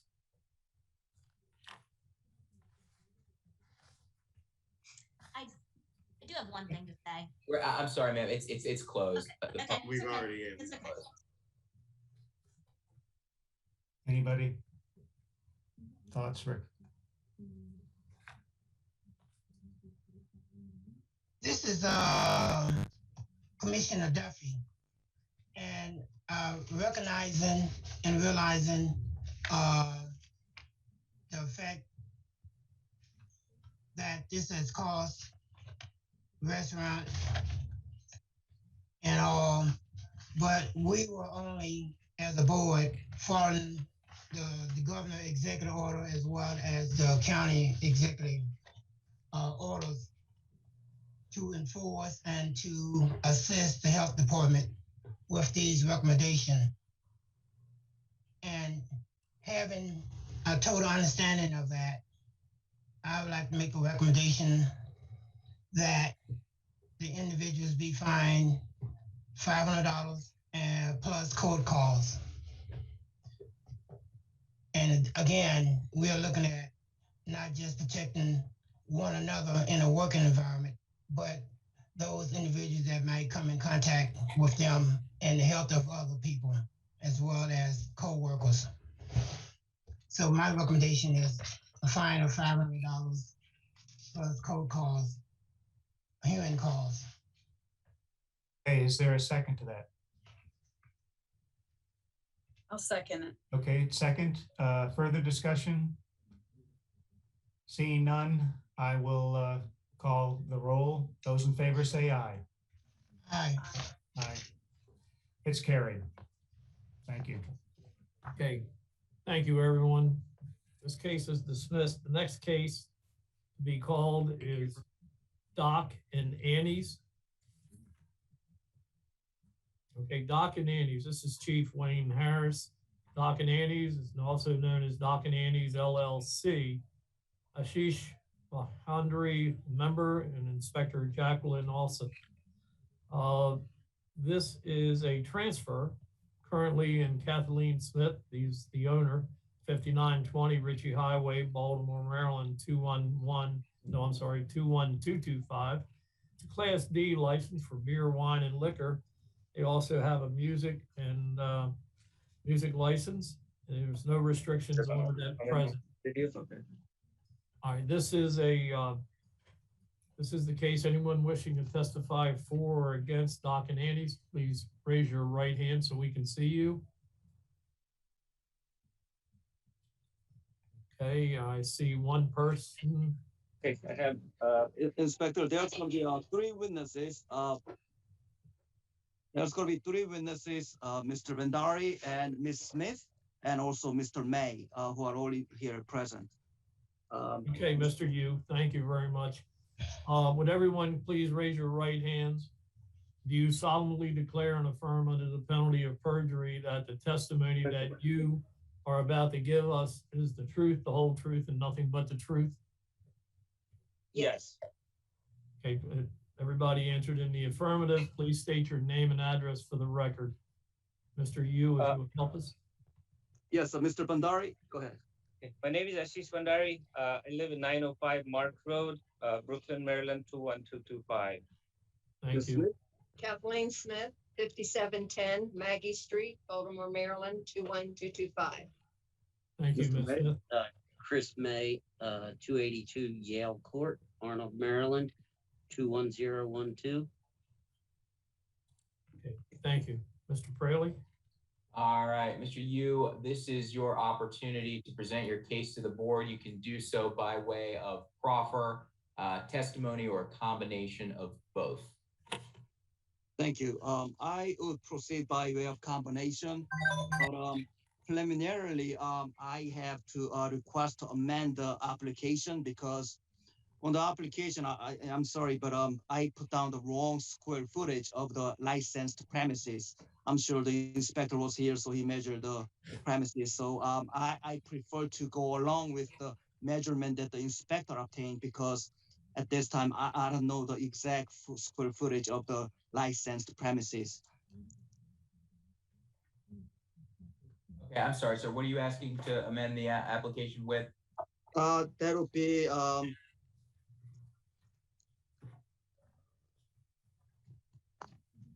sorry, that'll be page 1, number 5. The licensed premises size. I put down 4,400, I believe, which is the entire building, not the liquor licensed premises. So I'm asking the inspector to provide me with the correct square footage. Because I did measure it earlier today, but it's just speculation. I should have contacted the liquor board and get the information from the prior application, but I don't have that information. So Okay, well, I'm unsure as to whether or not Inspector Harris has that information handy right now. Inspector? I do have, did take rough dimensions. Normally when I go out in a case like this, I verify dimensions that are supplied by the attorney or the applicants. I did not have any dimensions. I did have a drawing. So I went out there and I took dimensions of what is presently existing as far as storage, whether it be cold storage or dry storage. I can give you that, and I can also give you the rough dimensions of the square footage of the area if you wish. thank you, if I may. Okay, at present, I met Ms. Smith out there.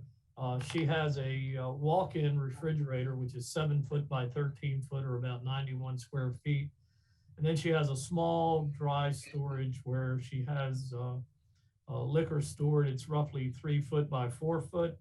And then there's an area behind the bar that has shelving that probably equates to about 6 by 20 or 120 square feet. So I came up with at present about 223 square feet, or roughly 13% of the total square footage of the establishment on the first floor. And that's the only thing I measured. There is a second floor, which is an apartment, group of apartments.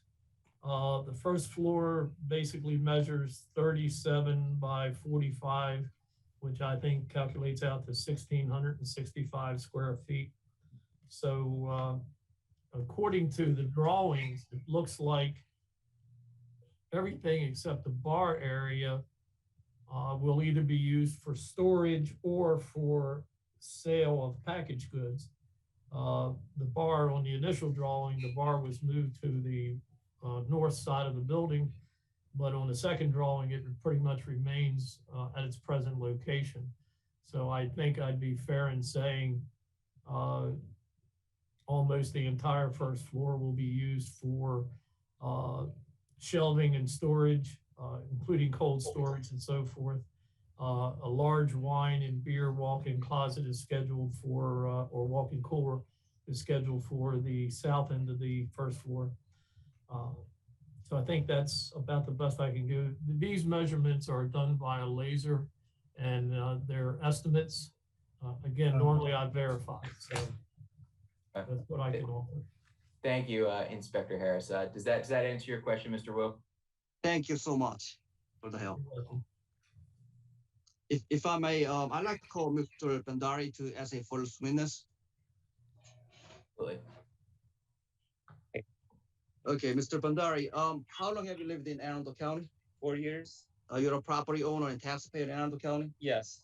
And you're 100% owner of Dock and LLC? Yes, that's correct.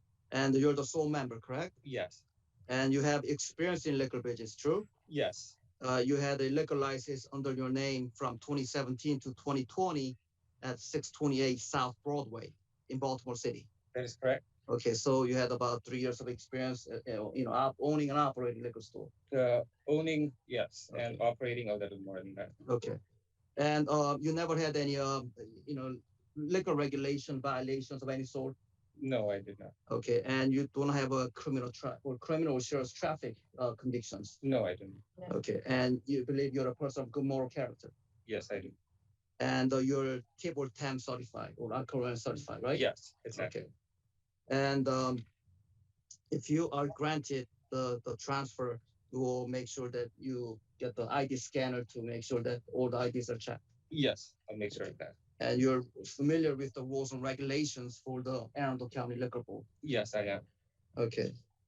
And you understand that all the inventory that you purchase has to be from the wholesalers, authorized wholesalers, and you have to maintain all the purchase invoices and the employee records and everything. You understand that, right? Yes, I do. All right. Now going into the details concerning the request to have the the premises used, certain percentage of the premises used for the retail sales. About approximately what percentage are you requesting to convert to the retail sales? So 800 to 1,000 square foot. Okay, so out of total of 2,200, you're roughly asking to use about 800, more or less. Yes. Okay. And you're going to keep the bar as is, right? Yes, the bar remains as is. Okay. Now, could you explain to the board the public's needs and desire pertaining to the retail sales? Sure. So I've lived in this neighborhood for almost 4 years. This is a pretty busy traffic highway. And just behind this property, there are around 600 houses and Arundel Gardens, is called that. And then also across the street, I got, I think we have around 1,300 new houses being built. So this area definitely, I think, will need a place to purchase more of, packaged goods. Second thing is the bar business here right now. It's a point, basically doing very less per day. If I were to code it, it's around 200 per day, and that's not sustainable if I'm as a businessman entering this business. And additionally, I think due to COVID-19, it's the packaged goods sale is more promoted than in counter or bar sales. So that is the need, I think, the public need for a liquor store in this area. Okay, so your goal is to maintain the bar, but also serve the public or patrons the packaged goods, because obviously the bar patrons have declined. Yes, that is correct. I mean, this has been a bar from the last 41 years, so I wouldn't basically make the patrons I wouldn't make them unhappy with just turning it completely into a packaged goods store. Okay. And to your knowledge, what are some of the other locations or liquor stores around the store that's nearby? So within a mile, there's only one that's, I think, if you measure from the maps, it's around half mile. That's Murphy's Liquors, and it's a divided highway on the Ritchie Highway. There's Goldbrook Liquors, there's Village Liquors, but those are again a mile away from the premises. Okay, so Murphy's Liquors, which is about half miles away, is actually on the other side of the street on Route 2. And Route 2 is like a divided highway, right? Right. So in order for the patrons from the Arundel Gardens to go to Murphy's, they have to make a right and drive down the street. They make a U-turn and go to the store. They come up, make a U-turn, and have to come back, right? Right, and it's almost impossible just to walk across based on the highway that is busy here. So a lot of the patrons in the neighborhood who walk to the store, who live in the Arundel Gardens, it'll be very inconvenient and dangerous for them to patronize those stores. Yes, that's what I believe. Okay. And to the best of your knowledge and assessment, what are the potential effects existing pertaining to the other licenses that are presently license holders in the area? With my current knowledge and experience, I'm not that experienced, but with my understanding, I think the liquor stores that are more than a mile away, it wouldn't be affected at all. But the liquor store that's just opposite, that's within the 1 mile radius, I think it may be impacted to some level. But we have new houses being built, around 600 that's already built, and then 1,300 new coming. So that's definitely a new clientele that's going to be developed in this neighborhood. Okay. And then what are the potential commonality or uniqueness of the Doc and Annie's? I guess more of a uniqueness compared to Murphy's.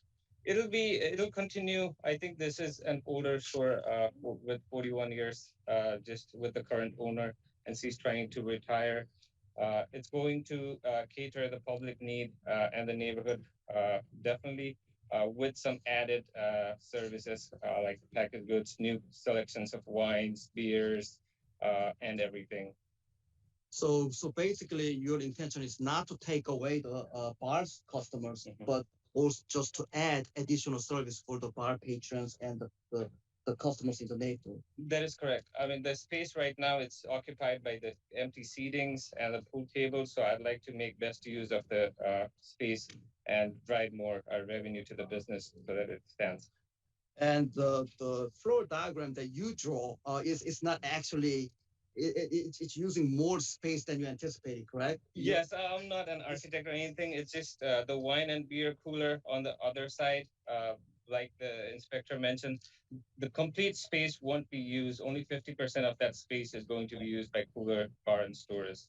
Other 50% will be a common area where people can walk and all this kind of thing. So you're going to hire somebody to actually draw a actual architectural drawing, correct? Yes. And then you submit it. Okay. All right. Lastly, assuming that you're using about 800 square foot to for the devote that amount of space to the retail sales, what impact would be concerning the health, safety, welfare, including the crime, traffic, parking, or convenience of the public? So parking wise, it's a pretty big space. It's around 15 parking spaces within the premises. So I think that would cater pretty good customer traffic. Now, from the neighborhood, right now, people have to cross the street. So that avoid of danger is going to go away because we have this big community behind the premises right now who can just walk in and then go back. So that's that. I think health and safety wise, it'll be safer for the Arundel Garden customers more. Okay. And then there's no significant crime issues here? No. Okay. And there's ample parking? That is correct. Okay. And is there any other factors that you'd like to tell the board members concerning the reason why public needs the package sale or retail sale at this location? At this location, I've lived here around for 4 years, so I think based on the community, it definitely requires a little bit more a more advanced place, I would say, from what's already standing around. So I think I can cater that need. Yeah, the retail sale. Okay, that's good. All right, thank you. No further questions for Mr. Bandari. If the board members have any questions to Mr. Bandari, thank you.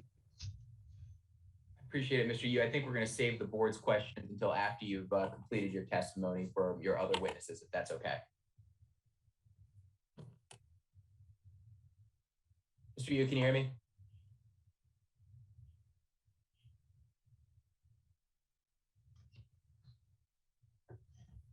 Mr. Yu, can you hear me? Yeah, there was an incoming call. That's why. No problem. All I was saying is you can continue forward with your presentation. We'll have the board ask questions of all of your witnesses. Oh, okay. At this time, I'd like to call Ms. Smith, the current owner, to the stand.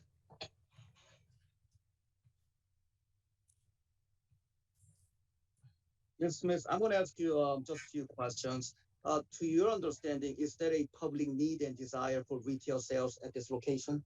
Yes, I think there is now since COVID and whatever. I mean, a lot of people don't come into the bar anymore. They just come and get a 6-pack or they come and get a bottle. They don't hang out like they did. Business has been different. Okay. And so ever since the COVID-19, how bad was the business? How difficult was it? Very difficult. It's still very difficult. Still trying to recover from it. Okay, but it's been hard. Okay. And you're planning on retiring? Oh, yes. Sales. You've been in this business for 40 years now? Yes. Okay. And to your experience of owning and operating a bar for 40 years, what changed due to COVID-19, and what is your anticipation as to the future of bar business in the neighborhood? I don't know. I just don't see, I'm just a local bar, neighborhood bar, and I just don't see the young people and whatever. They're not going to come here to just sit and drink like the older men did. And my older customers, they're going to come in, they're not sitting in the bar anymore either. They come get a 6-pack or they come get a bottle, they go home. They might have one drink and then they go. They don't sit here all day like they used to. And like I said, I don't have a young crowd I don't have anything that would draw a young crowd. Okay, so basically those public needs have changed. They They're have. looking to purchase packaged goods, retail I've sales. changed too, but they have. Okay. All right, no further questions for you. Okay.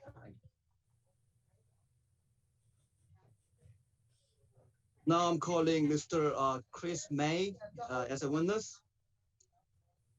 Mr. May, could you state your full name? Christopher Lee May, Senior. And Mr. May, if you don't mind, what is your occupation? I'm a real estate agent and appraiser. Okay. And are you familiar with the Brooklyn Park and Brooklyn area? Yes, I've been working in Anne Arundel County as a realtor for 35 years. Okay. To your best of your professional knowledge, what new housing developments are in plan or has been built in the Brooklyn Park or Brooklyn area around Dock and Annie's? There's slated for 1,324 new households just across the street at the intersection. I was given those exact figures from the Anne Arundel County Planner of the Day. That's a neighborhood called Cedar Hill. It's a mixed use, but it's going to total 1,324 new households. And at the next intersection to the north, you have 232 new apartment buildings that are, it's called Woodfall Greens.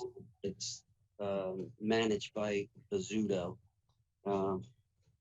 And again, like as Mr. Bandari said, there is over 600 homes in the subdivision right directly behind the property. It's called Arundel Gardens.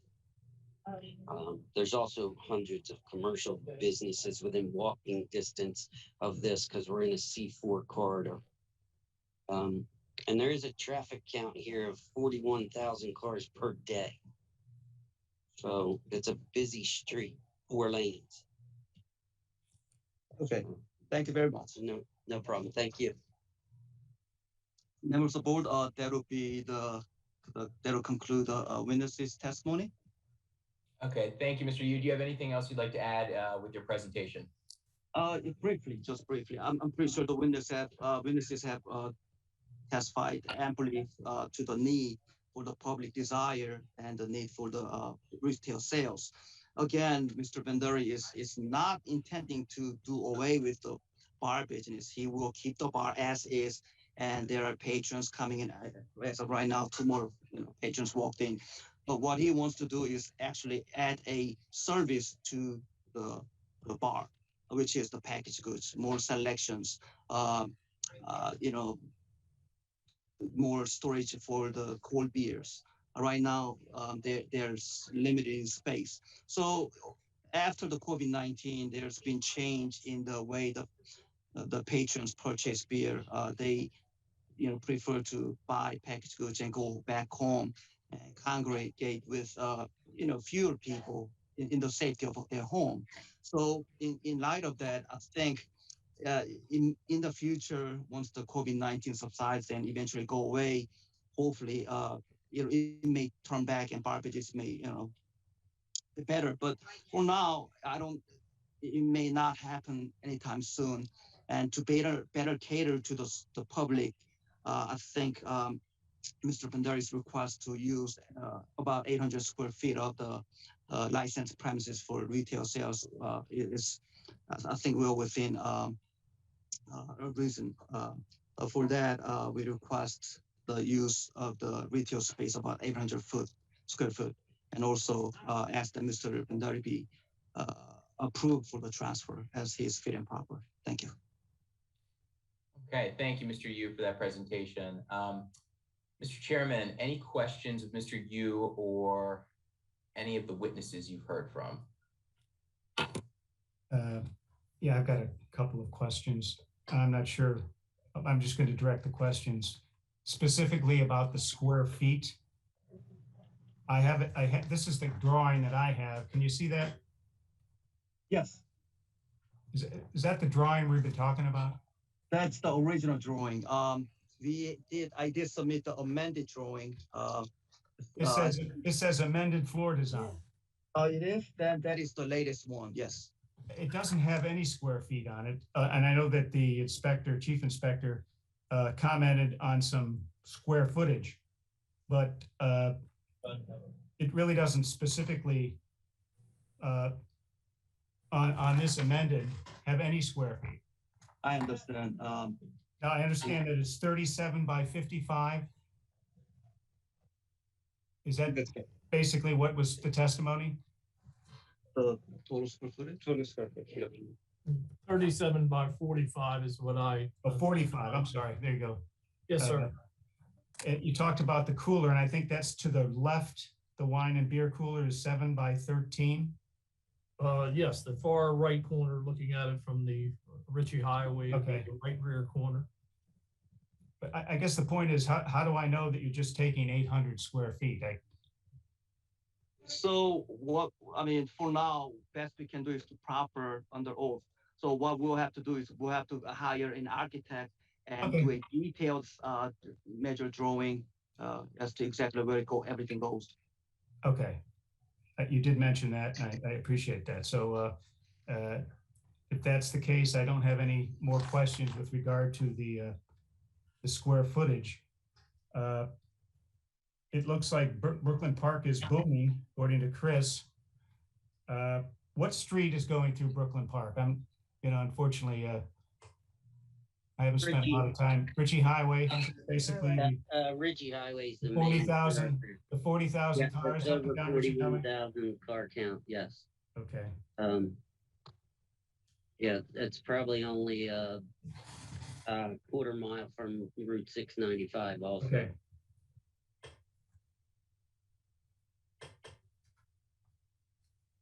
All right, then Mrs. Smith, I guess, testified that she's retiring, and I wish her well. Also that people aren't in there drinking all day long. I thought that was interesting, but anyway, that's all the comments I have at the moment and questions. Thank you. Thank you, Mr. Chairman. Commissioner Duffy, do you have any questions of Mr. Yu or the witnesses? Just one question in reference to the architect. When will we receive the drawing? Have you already hired an architect to do a professional drawing of the establishment?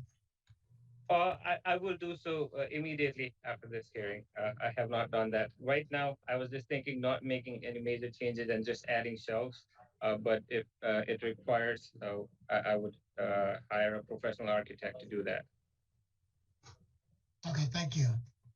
I have no further questions. Okay, thank you, Commissioner Duffy. Commissioner Snoops, any questions with Mr. Yu or the applicant or the witnesses? No, I have no additional questions. Mr. Yu, based on the questions asked of your clients and the witnesses, do you have anything further you'd like to add? No, thank you. All right, thank you. Well, with that, we will declare the testimonial portion of this matter closed, and I will turn it back to Mr. Chairman for consideration. Well, I want to just go back to that, the architect. Sure. So if we move forward and grant the license or the expansion, you will then have an architect come out, is that what you're saying? Or you will have an, okay. Now, what I would recommend is that we,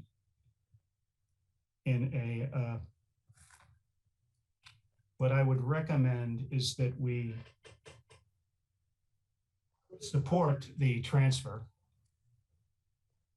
and at the same time await the architectural design until we see, we'll hold the license until we see the design.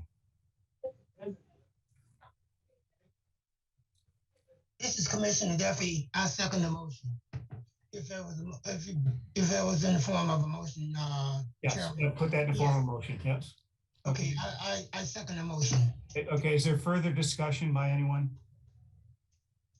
None, seeing none, I call the question. Those in favor? Aye. Aye. Motion is carried. Thank you. Okay, thank you, everyone. We're going to be calling the next case. This is Chief Inspector Wayne Harris. I'm sorry, Mr. Yu, did you have anything else? Yeah, if I may, how soon should he submit the architecture drawing? The definite date, like maybe a week or two, or how soon? As soon as soon as he has it, that would be terrific.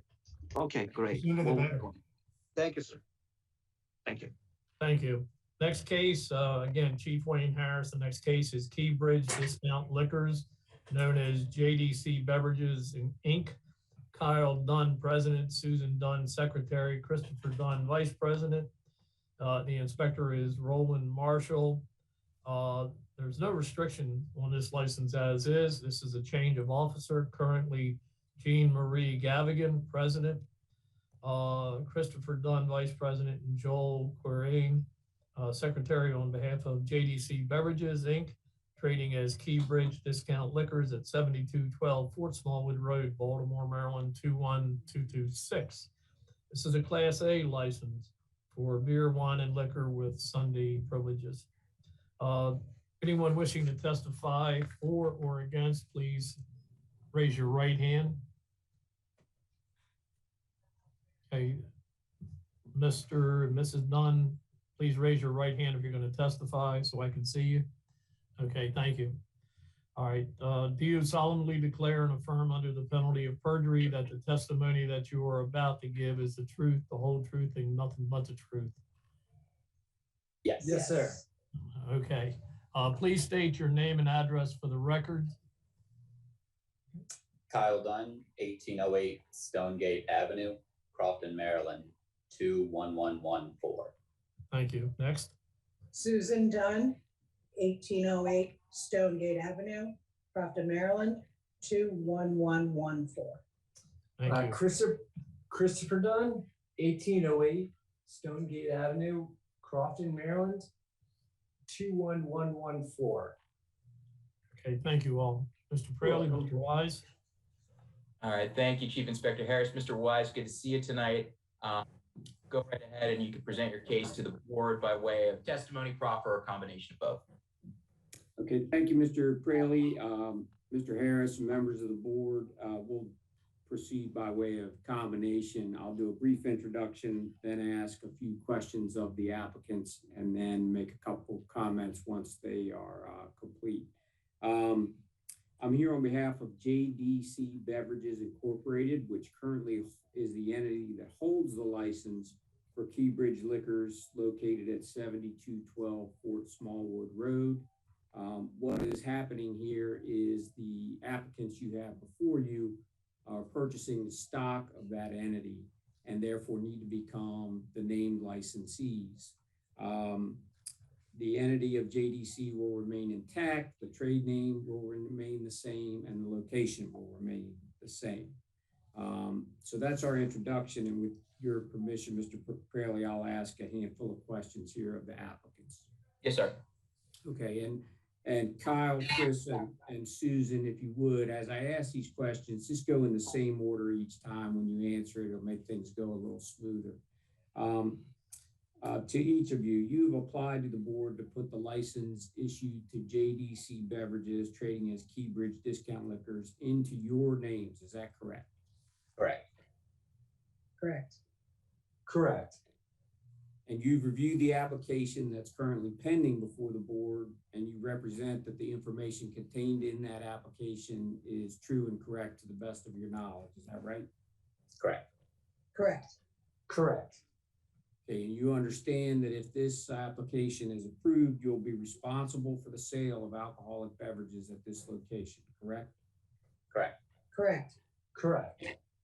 Okay, and as such, you each understand with that responsibility that you can be fined, have the license suspended, or even revoked if the board finds that you've violated the law and those sanctions are warranted. Is that right? Correct. Correct. Correct. Okay, and you have each familiarized yourselves with some of the key laws that pertain to licensees, and you and I have gone over those, correct?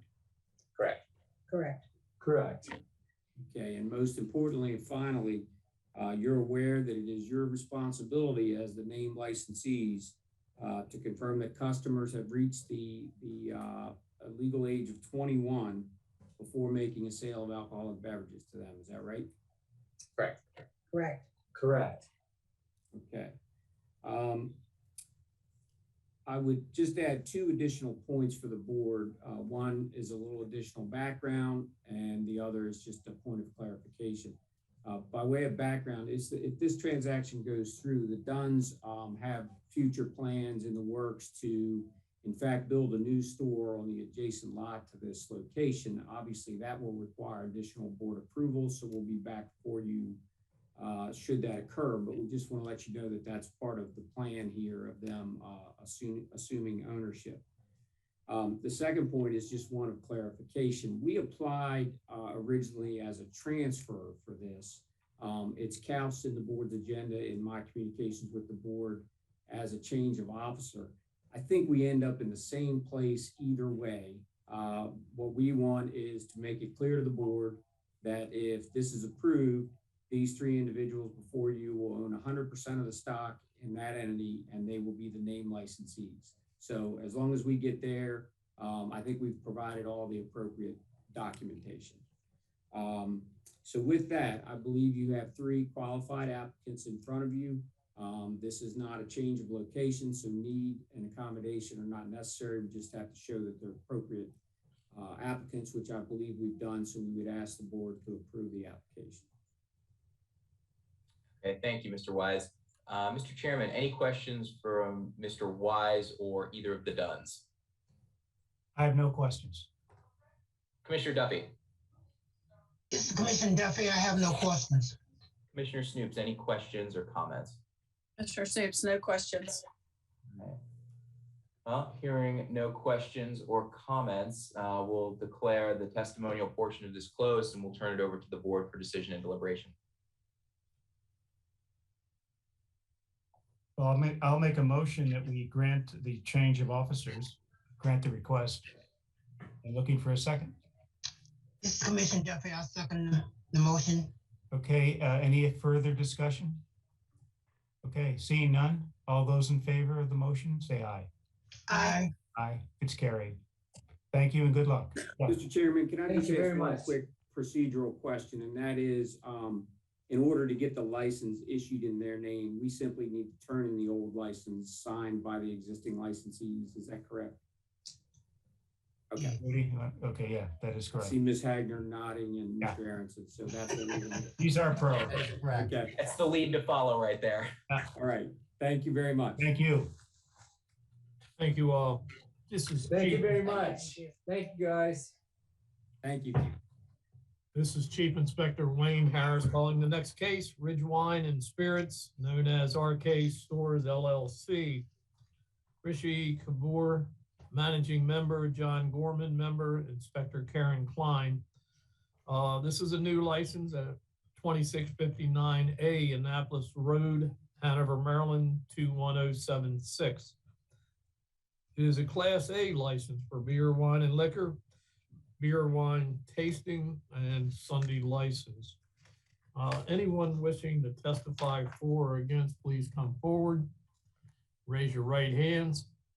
If you're going to testify, raise your right hands, please. Okay. Do you solemnly declare under the, do you solemnly declare and affirm under the penalty of perjury that the testimony that you are about to give is the truth, the whole truth, and nothing but the truth? Please answer. I do. I do. Okay, please state your name and addresses for the record. Rishi Kapoor, 1010-1 Deep Skies Drive, Laura, Maryland, 20723. Thank you. John Gorman, 1704 Jones Falls Court, Crofton, Maryland, 21114. Okay, thank you. Mr. Lyman, Mr. Raley. All right, thank you, Chief Inspector Harris. Mr. Lyman, you know the drill. You can present your case by way of testimony, proffer, or combination of both. Thank you, Mr. Braley. And again, thank you, Mr. Chairman and Commissioners. I appeared tonight in representing two worthy gentlemen, and I'll represent and proffer that they are fit, proper persons to hold this license. To my left is Rishi Kapoor. He's actually a resident of Laurel, Maryland, as is set forth on the application. And so he needs, pursuant to the Maryland law and the board's rules and regulations, a qualifier. And Mr. Gorman has got a minority stake in the business and will be the resident qualifier, the Anne Arundel County resident. I will just, by way of kind of filling out some of the details that the board may have reviewed in the application, Mr. Gorman has served previously as a licensee. He's familiar with the board's rules and regulations. I have thoroughly quizzed Mr. Kapoor on the board's rules and regulations and impressed upon him the importance of being familiar with the board's rules and regulations and understanding the duties and responsibilities of becoming a licensee. And I think probably proceeding by way of proffer may be the best way to go here. First off, I'd like to thank the board for its consideration of my tardily filed exhibits. Those exhibits that were added to the application late were basically a demographic report suggesting the population within the 1, 3, and 5 mile radius around this location. There were signatures on a petition that were just collected last Saturday in a 4-hour period at this shopping center location. Finally, sorry, I've got a fire truck going by, it's distracted me. And finally, a quick PowerPoint presentation, which I don't know that I'll be allowed to share our screen here to put that on, but I think that if the commissioners have looked at those slides, it will give you a sense of the planning and design and the attributes that Mr. Kapoor wants to put into play. Oh, and I forgot one exhibit, which I will talk about, which is that he's got plans to offer a mobile application to customers that they can download so that they can check on specials, and specifically helping out with the educational pairings and helping folks understand sort of the hot cuisine and the elements that can be blended together with particular beverages that he intends to offer and help and influence in his store. Let me get to some of the details in the application, and I will ask the witnesses to confirm first off if they've reviewed the application submitted before the board and that application remains true and accurate as of now. Is that correct, Mr. Kapoor? Yes, it does. And Mr. Gorman? Yes, sir. Okay. This store is proposed to be on Route 175. It's in fairly close proximity to I-290 or I-295, the Baltimore-Washington Parkway, on the northern edge of that 75 corridor north of Fort Meade.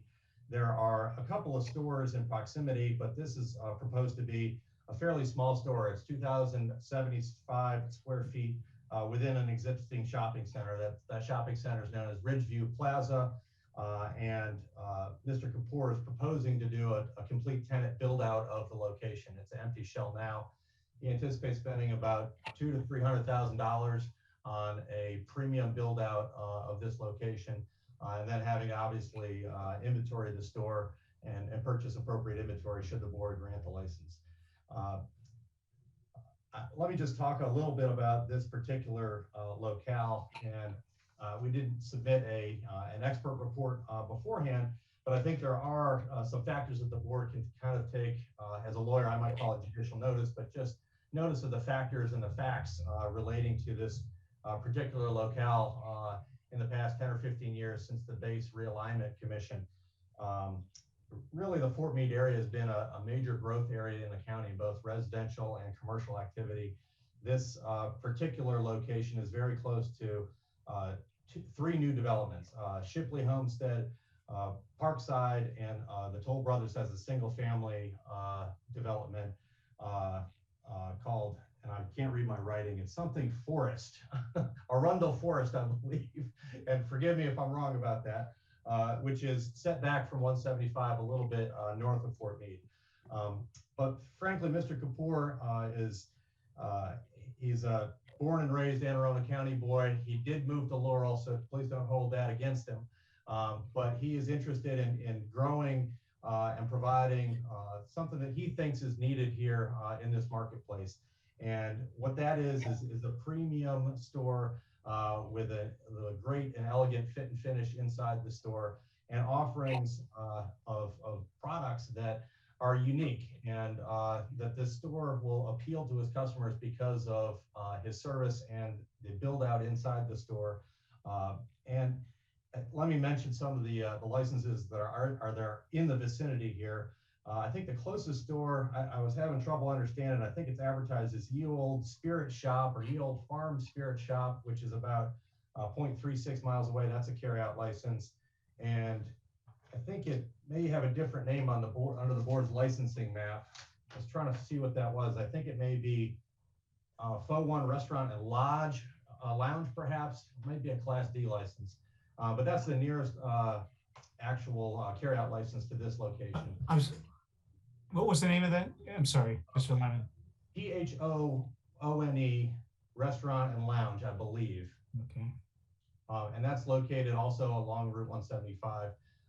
This proposed location is in the shopping center, as I mentioned. It's on the south side of 175. And so is Latella's Discount Liquors. That's probably a little larger store. I'm not sure exactly what their square footage is at Latella's, but that would certainly be one of the competitors here. That store is about half a mile from this proposed location. There's also in the Arundel Mills complex in development, that whole mall development complex is Arundel Mills Wine and Spirits. That store is 1.77 miles away. There's also Bill's, the Wine Box, Fort Liquors, and Tom's Liquors. Those are sort of a quartet of stores that are right outside the gate along 175, just outside of Fort Meade. And I will mention that those 4 stores are outside the 1 mile radius from the store. They are inside the 3 mile radius. And then I know that, the board doesn't have a particular, quotient or math problem that it does as far as determining the need. But there are 3 pretty large stores that are well known. There's Starting Gate, Jackie's Liquors, and Total Wine and More that are outside the 3 mile radius, but just outside the 3 mile radius in Maryland City, in the Laurel area, on the other side of 295. I think those are the main stores that are probably going to be, seeing some competition from Mr. Kapoor if the board sees fit to grant his license. And, I think that healthy competition is good for the marketplace, and I think it's good for the public need as well. And that the board ought to consider the fact that some of these stores potentially, could use an update on fit and finish, and maybe that would help encourage them to compete in that particular area, especially some of these older stores here along 175. So fundamentally, we've got a situation where the board does need to consider those other stores, and I think it's fair and appropriate for the board to do that when looking at the need and desire. Essentially the factors under section 4.210. I don't want to or need to belabor those factors. Frankly, I'd like to take questions for the licensee or the applicants potentially if the board has questions about those factors. And without necessarily listing them and maybe going through in the detail that the prior transfer application did, I will just ask that the board do incorporate all of the exhibits that had been submitted in the package, and we'll adopt those. And I do have a few questions here for Mr. Kapoor, if you'll allow me, just to make sure that he said his piece and explained what he wants to explain as a potential entrepreneur in the county, and what he intends to do. Mr. Kapoor, could you explain to the board what you think the store should be about and what you're going to focus on? So my goal is to get a store that's basically new. I want the experience. I want something that's clean, right? I visit a lot of stores and you see it a little messy. So I want something the customer comes in and it wows them, right? The 21st century store, right? I want it clean. I want education. I want there's the employees and signage to have them tell you what wines to drink with what. I want the education piece. It's not buy your liquor, walk out of the store. That's not the plan. I've seen a lot of other stores where they're not pushing the education piece. I want to educate the consumers what is good, what is healthier, what is good to drink with what foods. And I think a lot of stores, you don't see that. So my angle is I don't want a large store. I'm not trying to buy bulk inventory and sell it cheap. My goal is to keep a clean, precise store where people want to come back because they get the education, they see the experience. We're also going to have an app. So you can see what new stuff we're getting. Or you could ask me, would you like to see in my store? Would you like me to order? I could order that for you also. I think in a lot of stores, you don't get that option. A lot of stores you walk in, you get what you get, or they buy something in large quantity and they discount you. That's not my goal. My goal is make sure the community's happy. When I was even stayed last weekend and we got signatures and everything, I've talked to the community. I want to be part of the family. I live 12 minutes from the store. So I want to be there. I want to make sure the community's happy. I see many troops that come to the shopping center. I want their input.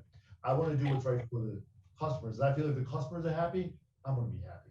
So I believe in the family culture. That's how I was raised. That's always my MO. When I see these nearby stores, to me, they've not updated their stores. So why? Because they don't see the value in that. For me, every X months, you need to do something new in your store. Maybe redesign it, restack some of the items, put some new lights. You need attraction. You want to feel safe. The landlord also assured me that shopping center as well has security. And I was really pleased to hear that. That's why I chose this shopping center. So I want a nice security. I want people to feel safe. I don't want them to think of the old typical liquor store idea. I want a nice experience. For me, experience is what I think I'll be able to sell. That leads me to one mention that I forgot. I think, and maybe we neglected to put in the application. What are your proposed hours of operation for this store once a build out? I want to follow the through line hours. I don't want to work open prior or stay after the through line. So whatever hours through line staying open, I want to stay within the same time frame. And do you know what those hours are? Currently, it's 9 in the morning till 10 o'clock. Okay, and that would be 7 days a week. That is correct. Okay.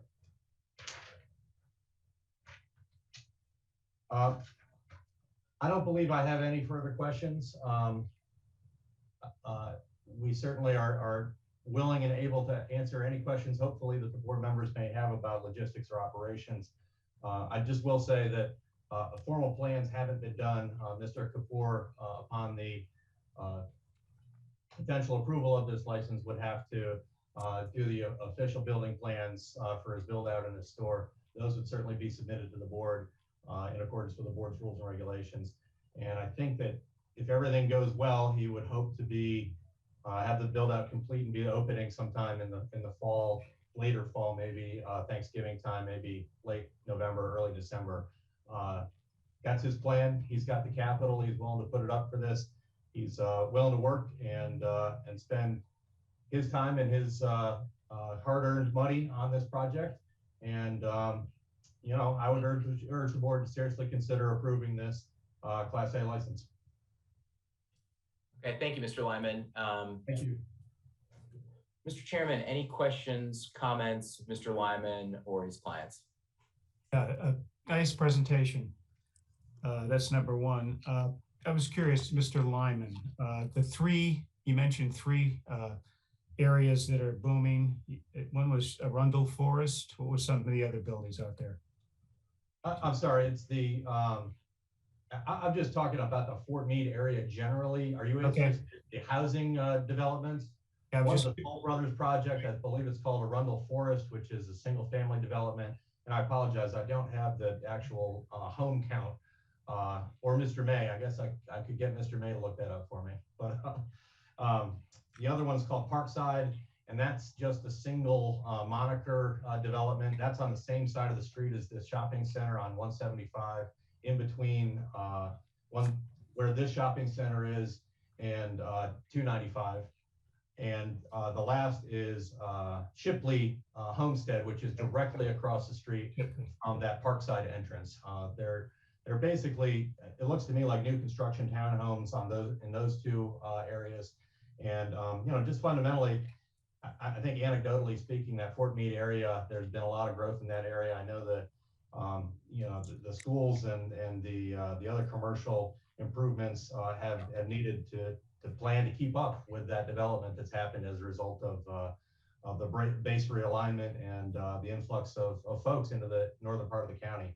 You know, certainly the Arundel Mills area also has grown immensely in the past 5 or 7 years. And I can't tell you that there's a new license in this particular location. All of these licenses that I've mentioned, I think are pretty well-established stores that have loyal customer base. And I think that there is room here, and I think there's a public need and desire. We submitted approximately 215 signatures that were obtained in 4 hours at the shopping center.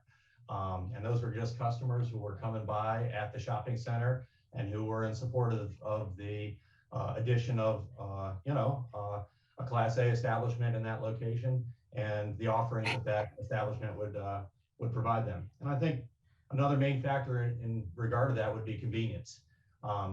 This is a store that'll be located along with an anchor tenant, the Food Lion, where people can come in, park in the parking lot, and shop both in this store as well as the other stores that they might be visiting without having to get back in their vehicle and drive to a one-off or a single location store. Okay. As far as the survey goes, how many refused to sign? Do you have that number at all? Zero. Mr. Kapoor was there collecting the signatures, and Okay. he says nobody refused. So He's a hell of a salesman. Great. The other is as far as the mix of beer, wine, and spirits. Could you give me an idea how the store is going to lay out? So we definitely have craft beers. We're gonna have the middle of the floor. We're gonna have wooden shelves. So we're not doing metal shelves, do wooden shelves. We're gonna have a nice wine section. Actually, we're gonna try to do each section by the country. So we might have different country sections. Say we have French, we have German. So we really want to change the setup. So wine in the middle. There will be beer, right? What's that? No, I'm agreeing. Yeah, the beer will be in the back near the vault, right? The vault on the side. And the hard liquor will be behind the counter, where the register is. And the front near the window on the left, there will be like a tasting center that we'll leave open. So on the weekends when we do tastings, it'll be set up right in there in the front. Yeah. I think the chairman was asking about percentages. Do you have Oh, any idea about? Yeah. I mean, typically beer, wine, and liquor are three different categories, and your store mix. I don't know if you've gotten that far in your planning. I don't have exact. Okay, that's fine. That's all the questions I have Okay, thank you, Mr. at the moment. Yeah. Commissioner Duffy, any questions of Mr. Lyman or the applicants? No, just a comment. I had the opportunity to look at and review the survey that you took, and I have to say that I do know many of those individuals, and to have those individuals to sign a survey on a weekend was pretty amazing. And the location I'm familiar with, and it's a very nice location. And I have to also, as the chairman stated, Mr. Lyman, you did an excellent presentation in reference to representing your clients. And so I have no other questions, no other comments. Thank you, Mr. Duffy. Commissioner Stoops, any questions or comments from Mr. Lyman or the applicants? I have no additional questions. No. All right, Mr. Lyman, anything else you'd like to add, sir? I have nothing further. Thank you. Thank you. All right, well, with that, we'll turn it over to the board. Okay. Just some comments. There are a lot of stores in that area along 175, as Mr. Lyman mentioned, outside Fort Meade.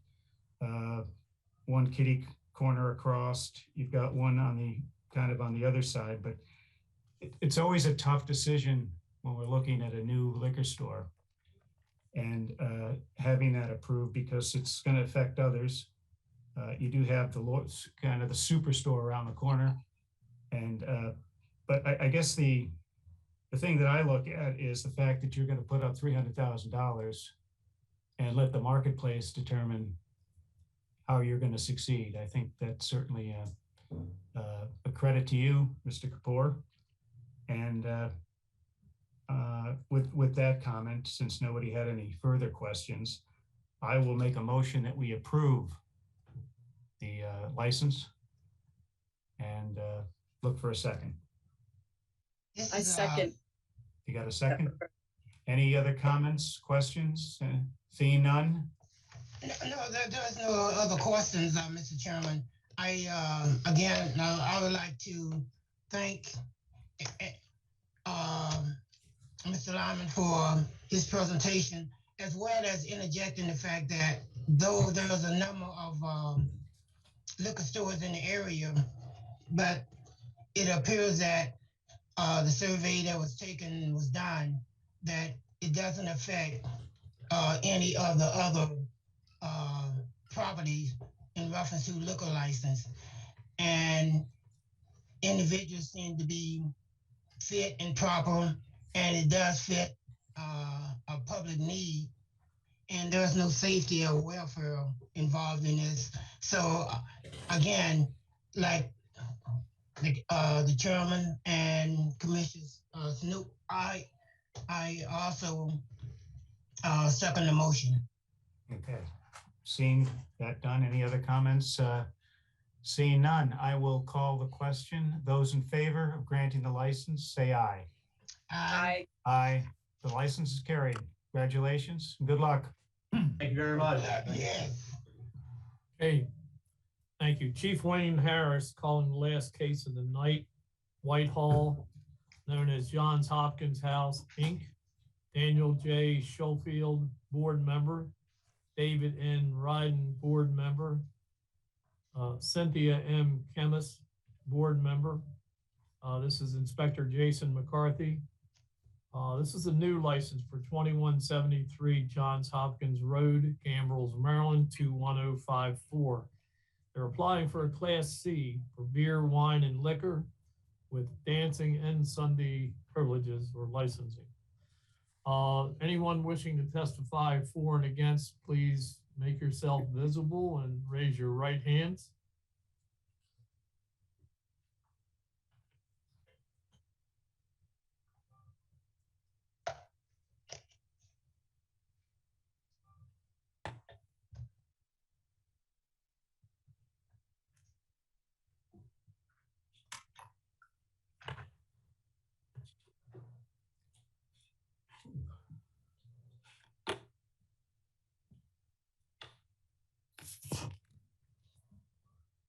Again, Whitehall, known as Johns Hopkins House, Inc. You all hear me? This is Bob Brown. Yeah, I can hear Yes, you. Mr. Brown, we can hear you. Cynthia Chemis is now coming on with the video. Okay, I don't know why my image is not there, but I'm glad you can hear me. I have you signed in as on twice. I believe that's why there's a problem here. Are you on two different devices? Yeah, we are. I could go stand with Cindy. That would be great. Thank you. All right.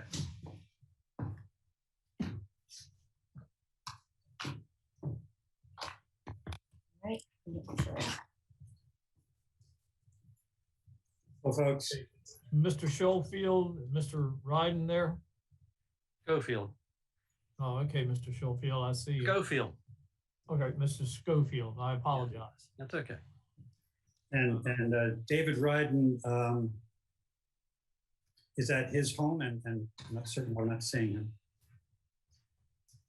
I don't see him in attendance at this point. He was here earlier, but I do not see him as an attendee, so I can't promote him into the hearing. Okay. Mr. Praley, you want us to swear these three individuals in and then? Yeah, if you don't mind, Chief Inspector Harris, we can proceed. Of course not.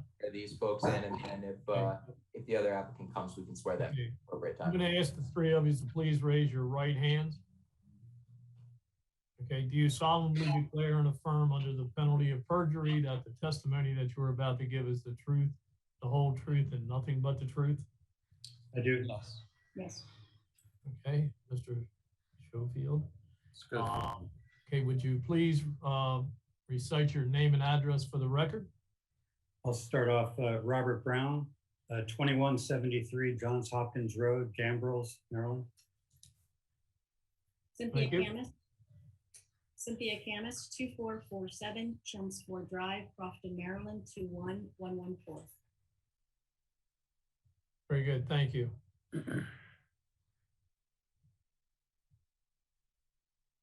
Sir, your still name and address for the record, please. Daniel Schofield, 932 Truro Lane, Truro, Crofton, Maryland, 21114. Thank you. Mr. Praley, everyone except for Mr. Ryden. All right, thank you, Chief Inspector Harris. Mr. Brown, I assume that you are going to be giving the presentation tonight, so we'll allow you to do so by way of proffer or by way of testimony if you want to ask your witnesses, the applicant's questions, or a combination of both. Here, sir. Okay, that was directed to me, Mr. Yes, Brown? sir. Yes, sir. I would assume that this would be a presentation that you want to give if you want to have somebody else give it as well. The floor. I'm fine giving it. Thank you. Thank you. So a little background. We've been doing fundraising beer gardens here at Whiteshall for about 3 years in the backyard with live music on weekends as a way not only to fundraise, but to bring folks to the property and make them aware of our efforts to save this historic property. We've typically used one-day licenses in the past. I know that's not preferable for anybody. And so this year we have applied for a club license, just so that we could be, not asking for one-day licenses. And so I'm not sure what the. I think we have one problem I want to talk about with the application, in that about a month ago I talked to the Department of Health, and they said that we're an exempt organization, wouldn't need any kind of license. Only this afternoon we found out that that's probably not the case, and they want us to apply for a temporary event 30-day license that they would then renew through the end of the beer garden season. That to me is sort of the primary issue that would need to be gone over tonight, I think. I'm not certain what else you want me to talk about at this point. Can I mention something? Yes. Bob had us all go through the tips training. And anybody that serves any alcohol at all. I think we had 7 or 8 of our volunteers here for the tips training, and we've all gotten certified for that. Right.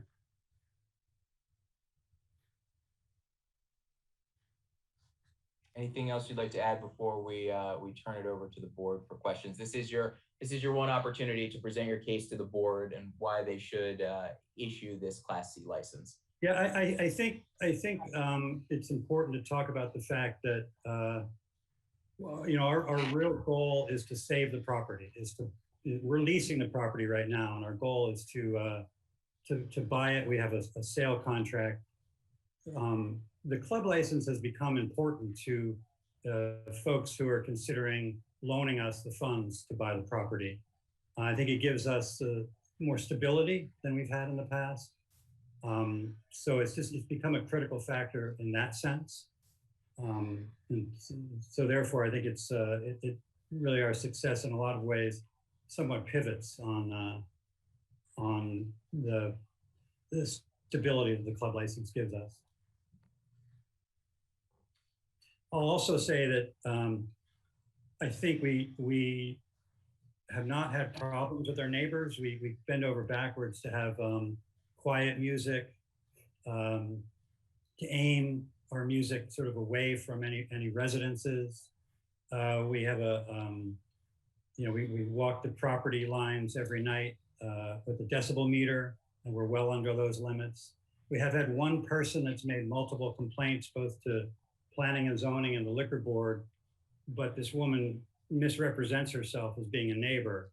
She lives over a mile away, and I've tried to raise that issue with both planning and zoning and the liquor board, because I think other than this one person, we've had very few complaints. And in fact, one of our board members is the closest neighbor in Duckett Farm, the community right next to us. And so I consult with him on a regular basis as to whether or not, we're being too loud or bothersome to the neighborhood. And the report always is that we're not. So I think we're a good neighbor in that sense. Okay, thank you. Anything else you'd like to add? I don't know, Dan, did you have any other ideas? Yes, I'd like to say that Bob is doing everything he can to save 14 acres of beautiful property in Crofton that doesn't need any more condos. And he's trying to save that historic house. And I'm fully supportive of his efforts. Thank you, Mr. Schofield. Well, if there's nothing else to add at this time, I will turn it over to the board for questions. Mr. Chairman, any questions of Mr. Brown or the applicants before the board tonight? I don't have any questions at this time. Commissioner Duffy, any questions of the applicants? Yes, in reference to the letter that you said you received from the health department in reference to their 30 days. So do you do not find the 30 days that they mentioned in the letter acceptable? It's not ideal, but, and I don't know if Ms. Hagner got the copy. I actually forwarded her the email they sent me during this meeting about a half an hour ago. It's not ideal, but what they have promised in the email to me was that they would renew it over and over again to get us through the beer garden season. So I don't think, other than the fact that it's not ideal, I don't think it's a problem for us. I've printed out what's required, and it's, we can have it done in half an hour. They even recommended that we photocopy it, leaving the date out, and just write in the next date as we go along. So it doesn't seem to be a problem for them. So it's fine with me filling out the paperwork. Okay, thank you very much. That's the only question I have. Can I mention one other thing? Hold on one second, Mr. Schofield. I'm going to see if Commissioner Snoops has anything to add, and if she sure. has any questions. If not, then we'll let you comment or speak again. Okay. Okay. Snoops, do you have anything? Any questions of the applicants? I don't have anything to add at this time. No. Okay. Thank you. I'm sorry for interrupting you there, Mr. Schofield, but go right ahead. That's okay. I just wanted to mention that in addition to serving beer, wine, and alcohol, we also have a lot of food that's prepared for the customers or for the people that come to the Hopkins house. There's hamburgers and hot dogs and half smokes and potato salad and coleslaw and a whole bunch of food. So it's not just a venue where you have booze and stuff. We also serve a lot of food. If I could have an opportunity to make one more point. Sure. Yeah, I sort of forgot to say that we have over 1,000 members at this point. We expect to have maybe 2,000 by the end of this season. And we've had tremendous support, not only from our members, but Crofton Civic Association, Crofton First, Crofton Chamber of Commerce, the Greater Crofton Council that Dan is part of. And lastly, it's a wonderful, whoever hasn't been here, and I know some of you have, it's a fantastic venue for families. So we're very family oriented. You come out on a typical Friday or Saturday evening and there's dogs and kids, and it's really a nice atmosphere for the community. Thank you, Mr. Brown. And Mr. Schofield, thank you for the additional testimony. Based on that testimony, Mr. Chairman, do you have any more questions or? Yeah, I do have some questions. What about long term? What are your plans there? The health department's going to give you temporary relief for, I guess, the rest of the season. Yeah, and I think they seemed willing to go into next year as well. But long term, our plan is to purchase the property by the end of this fall. And then we'll sort of go into phase 2 of a capital fundraising campaign to raise what we're going to need to do all that we want to do on this property, which will include updating the house in a way that I think we would then fall into the exempt category that I haven't talked about, I don't think. But what was stated to me a month ago by the health department was that they thought we were an exempt organization, which we would be if the house had hot and cold running water and we could prepare food in the house and that sort of thing. So part of our capital campaign to improve the property will remedy that problem and make the house such that we would then be an exempt organization. So I think that will take care of the health department dilemma that we have right now. So I don't see having to sort of forever be applying for these 30-day temporary food permits, and hopefully not beyond this fall. But if it still is the case next spring, I think it would only be for a few months. But they seem willing to do it for as long as we need to do it that way. So. Okay. So you indicated 1,000 members and you hope to have 2,000 by the fall. What happens if they all come out some Friday afternoon? Well, I understand what you're getting at. We regrettably haven't had that problem. We always have fewer numbers than I want. You know, I'm constantly trying to think of ways to get more people here. Yeah. We give out wristbands to members, so we identify people at our entrance tent. If they're a member, if you need to be carded, that happens there. And just to let you know, I think the most wristbands we've ever given out was 93. So, and we've done this, we did it for 4 months last summer, 3 months so far this summer. So I understand what you're asking me, but we've never even gone over 100. So yeah, what's the fire marshal say as far as, do you have a figure, has numbers on the property, or is that? So I talked to the fire marshal and addressed that in our application, and he just said that he just said, well, the house had nothing to do with it, and he felt there was no need for him to weigh in, being that we were doing it outside. Okay. So moving forward, moving forward as far as food preparation, how is that being done? So I'll tell you how it's being done and that we'll continue to do it the same way per approval already from the health department. And we're really preparing all the food outside in our grill area. And that's because we don't have a commercial kitchen inside the house. So this was signed off on today by Steve Hammond at Environmental Health, that if we bring the food in, put it in coolers, almost like if we were in a park, and the food is prepared and grilled and served outside that way, whatever's left over gets taken home by people, and then we do it all over again the next day. So that's how we go about that. A lot of work, but oh yeah, and they seem to be good with that. They're good with that. It conforms with this license that they want us to apply for. Okay, that's all my questions. Commissioner Duffy, any additional questions based on the additional testimony from Mr. Brown and Mr. Schofield? Yes, I just have one question, and is in reference to the property use in and of itself. And I appreciate you are utilizing wristbands as a form of identifying underage individuals that's members. But my concern is about the property in and of itself, the use of it, as far as on and off drinking, as far as the property. Do you have a way of controlling that?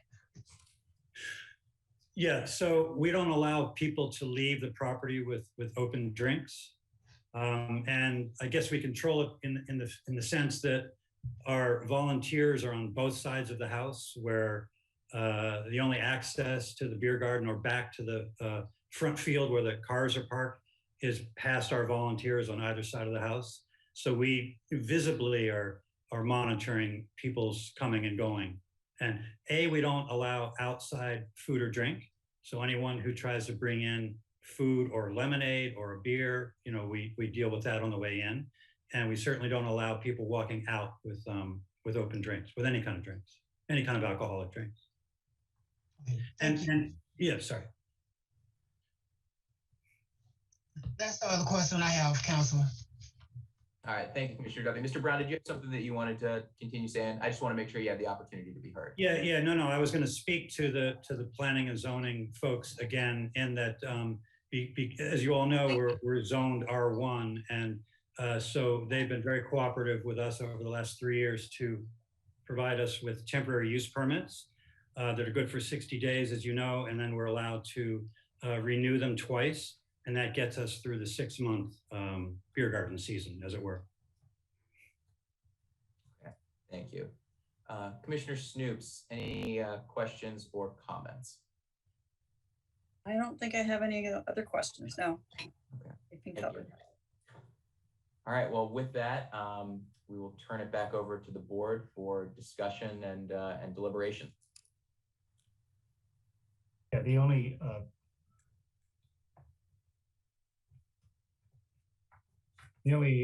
issue that I'm thinking about is the fact of the health department. And if we grant a license today, the health department could have an issue 30 days from now.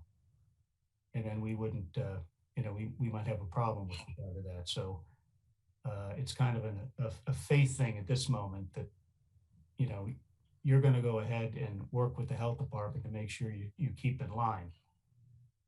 Yes. And that's what we're kind of, it keeps me nervous at this point. And I don't know about the other commissioners, but I do believe in leaps of faith, but it's, you just never know. Anyway, anybody have any other comments? This is Commissioner Duffy. I would just like to say that based upon the fact that the health department has already contacted Mr. Brown in reference to working with them and allowing them to establish a temporary food service facility, to grant them 30 days, and they could do that for 2 or 3 times, and to serve throughout the summer season. That I totally agree with you that it would be hard and difficult to approve a license and then the health department come back and say something in reference to what is happening. And because everyone is working with Mr. Brown to try to resolve this issue, that I concur with the chairman. Can I speak for a moment? Yeah, sure. I know it's out of the ordinary, but would anyone like me to hold this email up to the camera for you all to read? I think it might make you feel a little more comfortable. I have it. Judy has it? Yeah, Judy has it, and I think she just circulated. Okay. Okay. I did send it to everyone.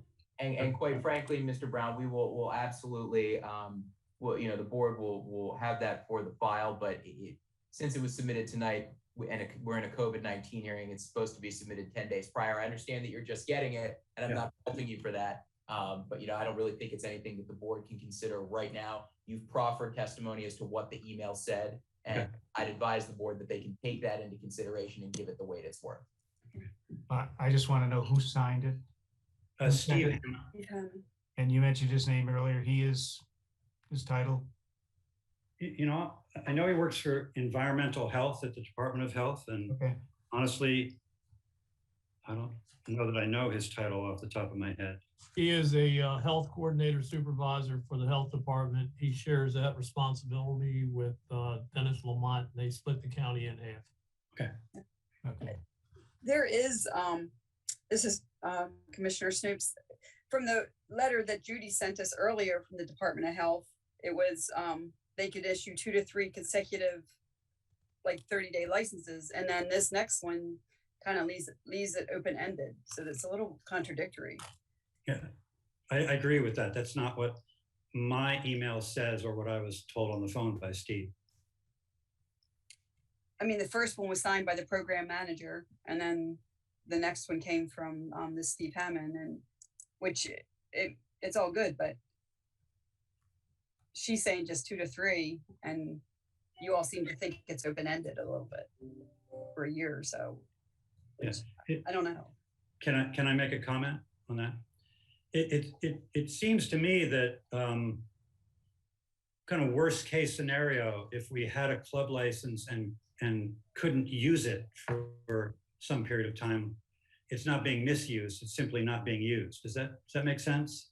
So, I don't know. I guess that's one way of looking at it, is we wouldn't ever be misusing the club license, so we just might have problems using it, as we will after the temporary use permit expires from planning and zoning, right? So as of October 25th, there's a date close to that, the club license kind of, sits idle anyway, because we we don't have approval from planning and zoning to do the beer gardens. So I see the club licenses as sitting in the background to be used when and how we can, per planning and zoning and the health department. That's I guess how I look at it. Okay. Any other questions, thoughts?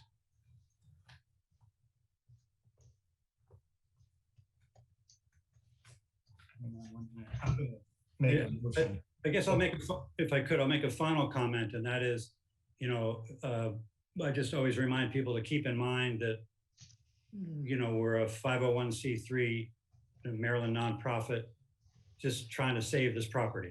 That's all we're about. So nobody's making any money. I'm not making any money. No, none of our volunteers take a salary, including myself. So. Well, if you put it that way. Makes all the difference, right? Somebody asked for leniency earlier. Anyway, I make a motion that we approve the Class C license to Johns Hopkins House. And looking for a second. I would second the Class C license to the Hopkins House.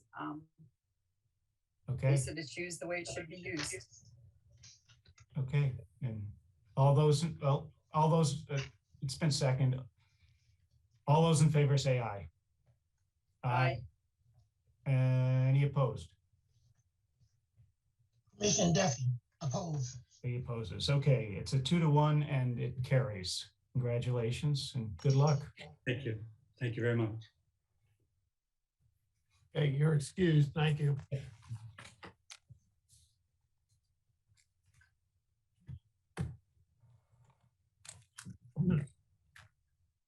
That was the last case of the evening, Mr. Chairman.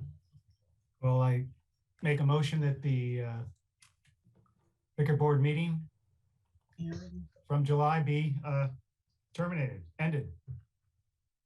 Those in favor, say aye. Aye. This is Commissioner Duffy, I second the motion, and aye. All right, wrap it up. Bye. Night, everybody.